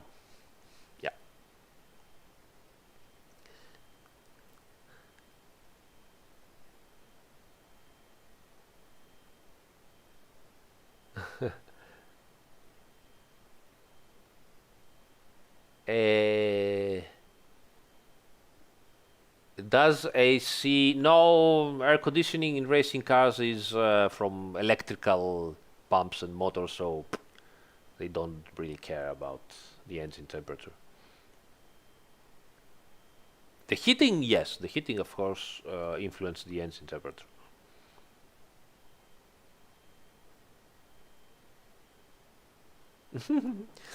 Celtic.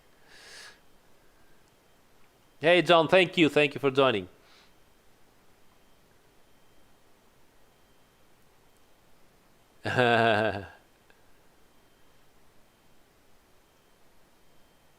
Yeah, Piotr, that's the way, mate. I also one of the things I love, graphics, user interface and user experience. I love it. I study it. I really like it.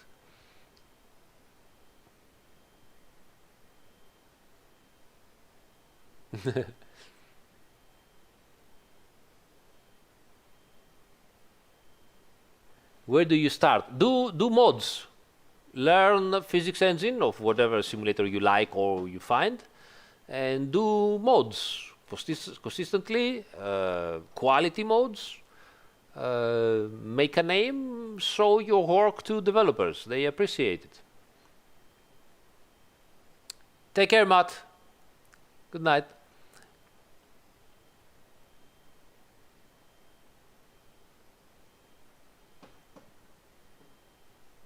Yeah, absolutely. Mino Lin is in the SEC team.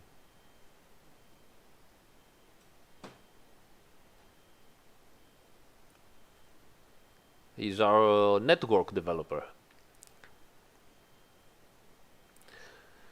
Levi, unfortunately, oh my God, I have a brain fart now. The Millikan book is the Bible as usual, and it is fucking hard to understand.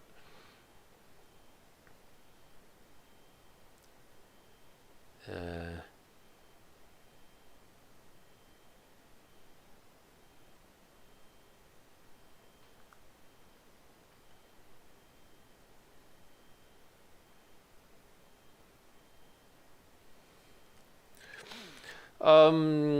SASIS Flex, Tortellini asked about SASIS Flex if it is enough for current level simulation. No, no. We, meaning Kunos, I don't know the others, we need much higher frequency, refresh frequency, to have better SASIS Flex, and I think that's my opinion. I mean, it is there, it makes a difference, it brings the data closer to the real data. I have double verified that, so it's a good thing. I can feel it. I hope you can feel it too. But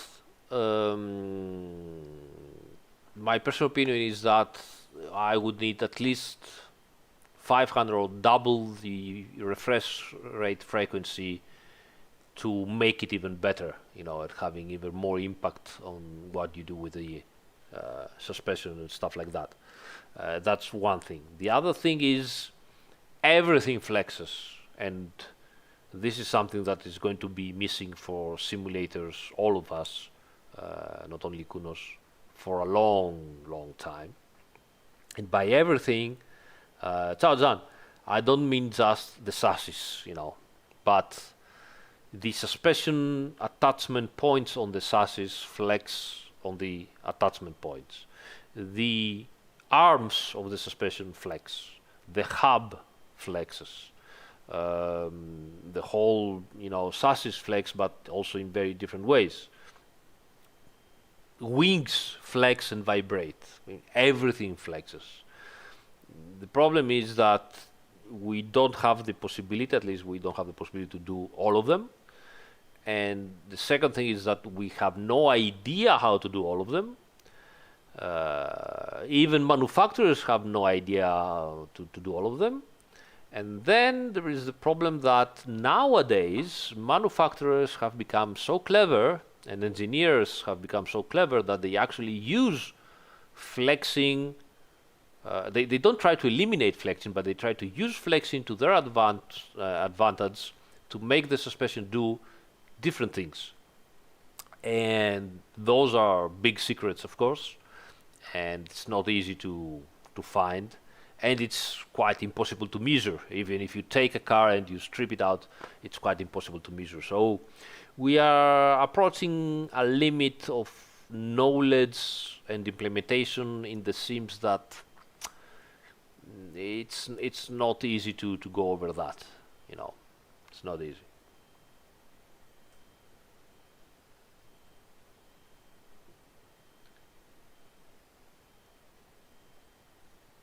Yeah, the powerhouse. I mean, even if I don't know, Apple gets out with the M10 processor and it's a million times better than everybody else. I don't know, or whoever AMD gets out with the Ryzen 1000. Even if you approach such or a quantum computer, I don't know, which obviously doesn't work like that, but whatever. Even if you have the possibility to do this kind of calculation in real time, you have no clue how to implement them. You have no data. You cannot even find the data. It's I don't know. I don't know. I mean, never say never. I mean, who knows what happens in 5, 10, 20 years? But hard stuff, and so hard stuff that at some point, how can you really because you also have another thing. Right now, we are in a situation where the simulation has become so complex, and everybody gets an amazing experience from it.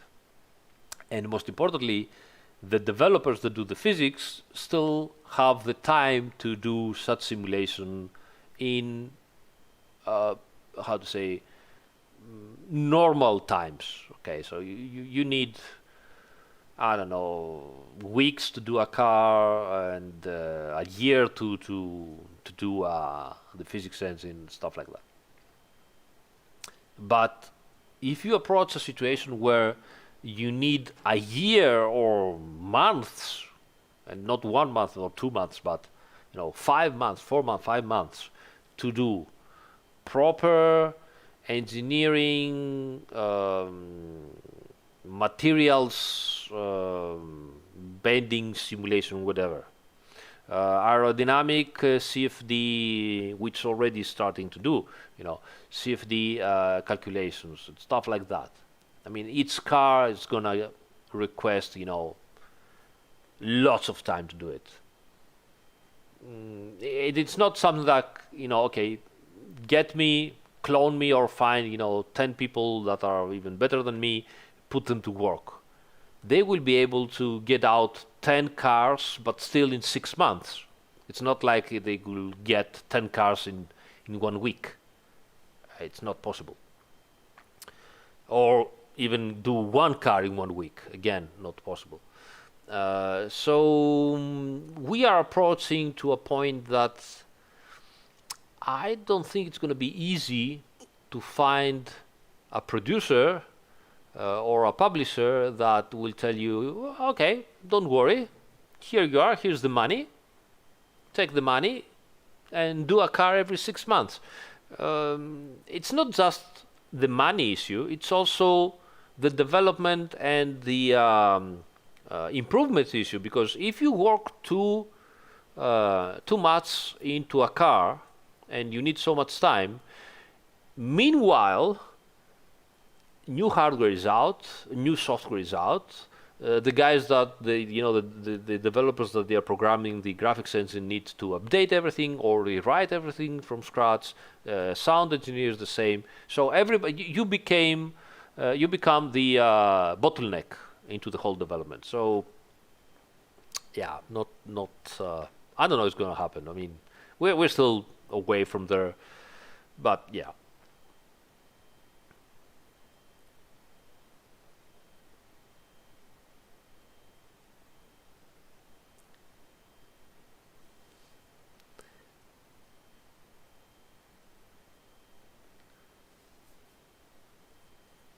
No, nothing has changed in 1.65. I mean, I haven't touched the physics at all.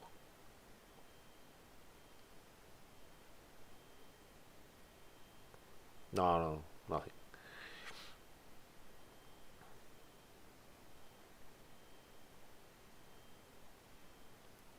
A car or truck coming soon. The British GT is coming soon with 3 new trucks, and of course BOP for the cars and new skins for the cars and so on.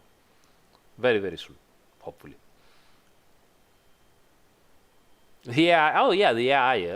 Yes, the AI could do many great things in the future.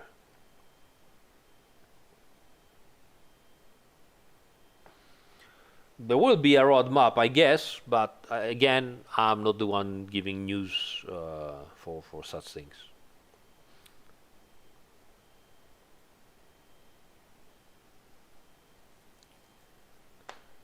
All right, guys. I can see everybody in the chat, even though we are still 200 people watching. I don't know what you're doing at 2 o'clock in the morning. What new breed trucks? It's going to be Snetterton, Ulton Park, and Donington. Amazing.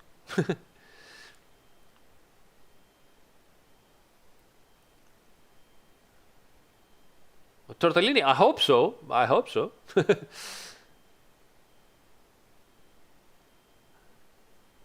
It's still, it's not just us. We also have to understand what SRO wants to do. I mean, the lockdown and COVID and all the stuff. I mean, we still have 1 year ahead of us with issues and problems.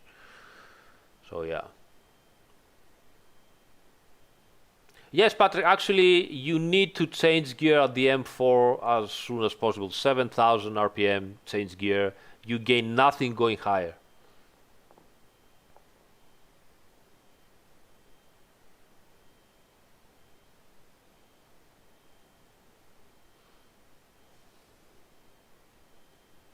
Yes, all British GT tracks end with a tone. We also have Silverstone and brass hats.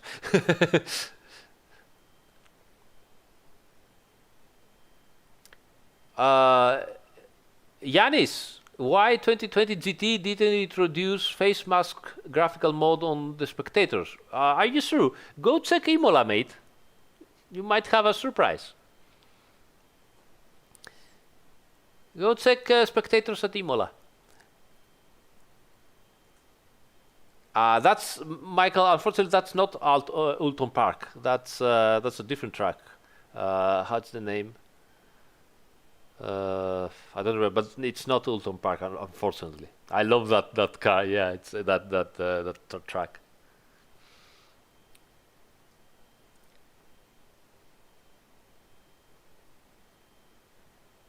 Thank you, Ross. I'm very glad that you understood something of the whole shitstorm that I had and babbling without meanings that I did today.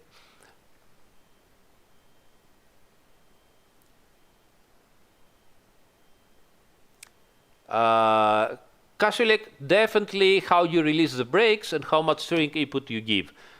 If you have the understeer, experiment. So don't care about the lap times, don't care to go faster. So try to understand, okay, you arrive at the apex, you are the apex and you're having that understeer. Experiment, release the brakes completely, see what happens. You are probably having the understeer, you're steering too much.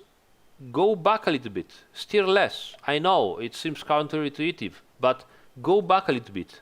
Okay, steer less. So do those things and see what happens. You might get surprised.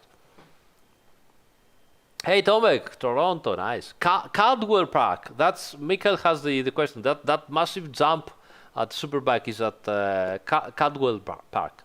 Yeah.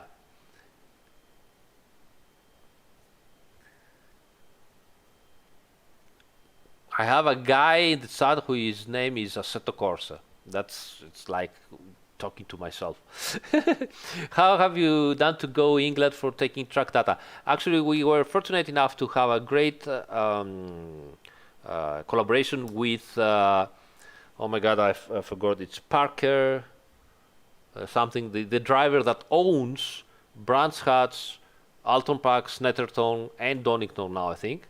And he provided with everything. They are very, very well organized. They did all the job for us. We just, got the data, laser scan and everything, put it in, and yeah, almost did only that. But yeah, that's how we did it. Thanks, Miroslav.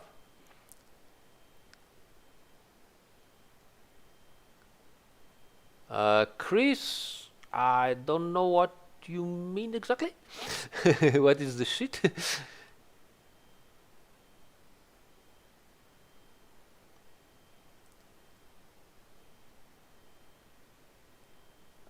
It is considered hypersonic, but honestly, I don't know what to tell you. There's so many things to understand, things, licenses and agreements and everything. I don't know. It would, for me, it would be great, and I think everybody in the team would be fantastic. But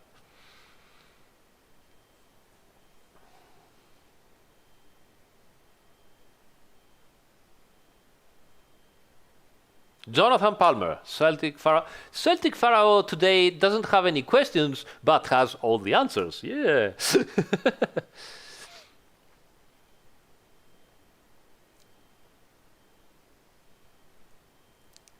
Actually, it's 2 o'clock in the morning almost in Italy here. Yeah, I have to go. But tomorrow it's a national holiday, so I don't have to work. Yeah, Sisi.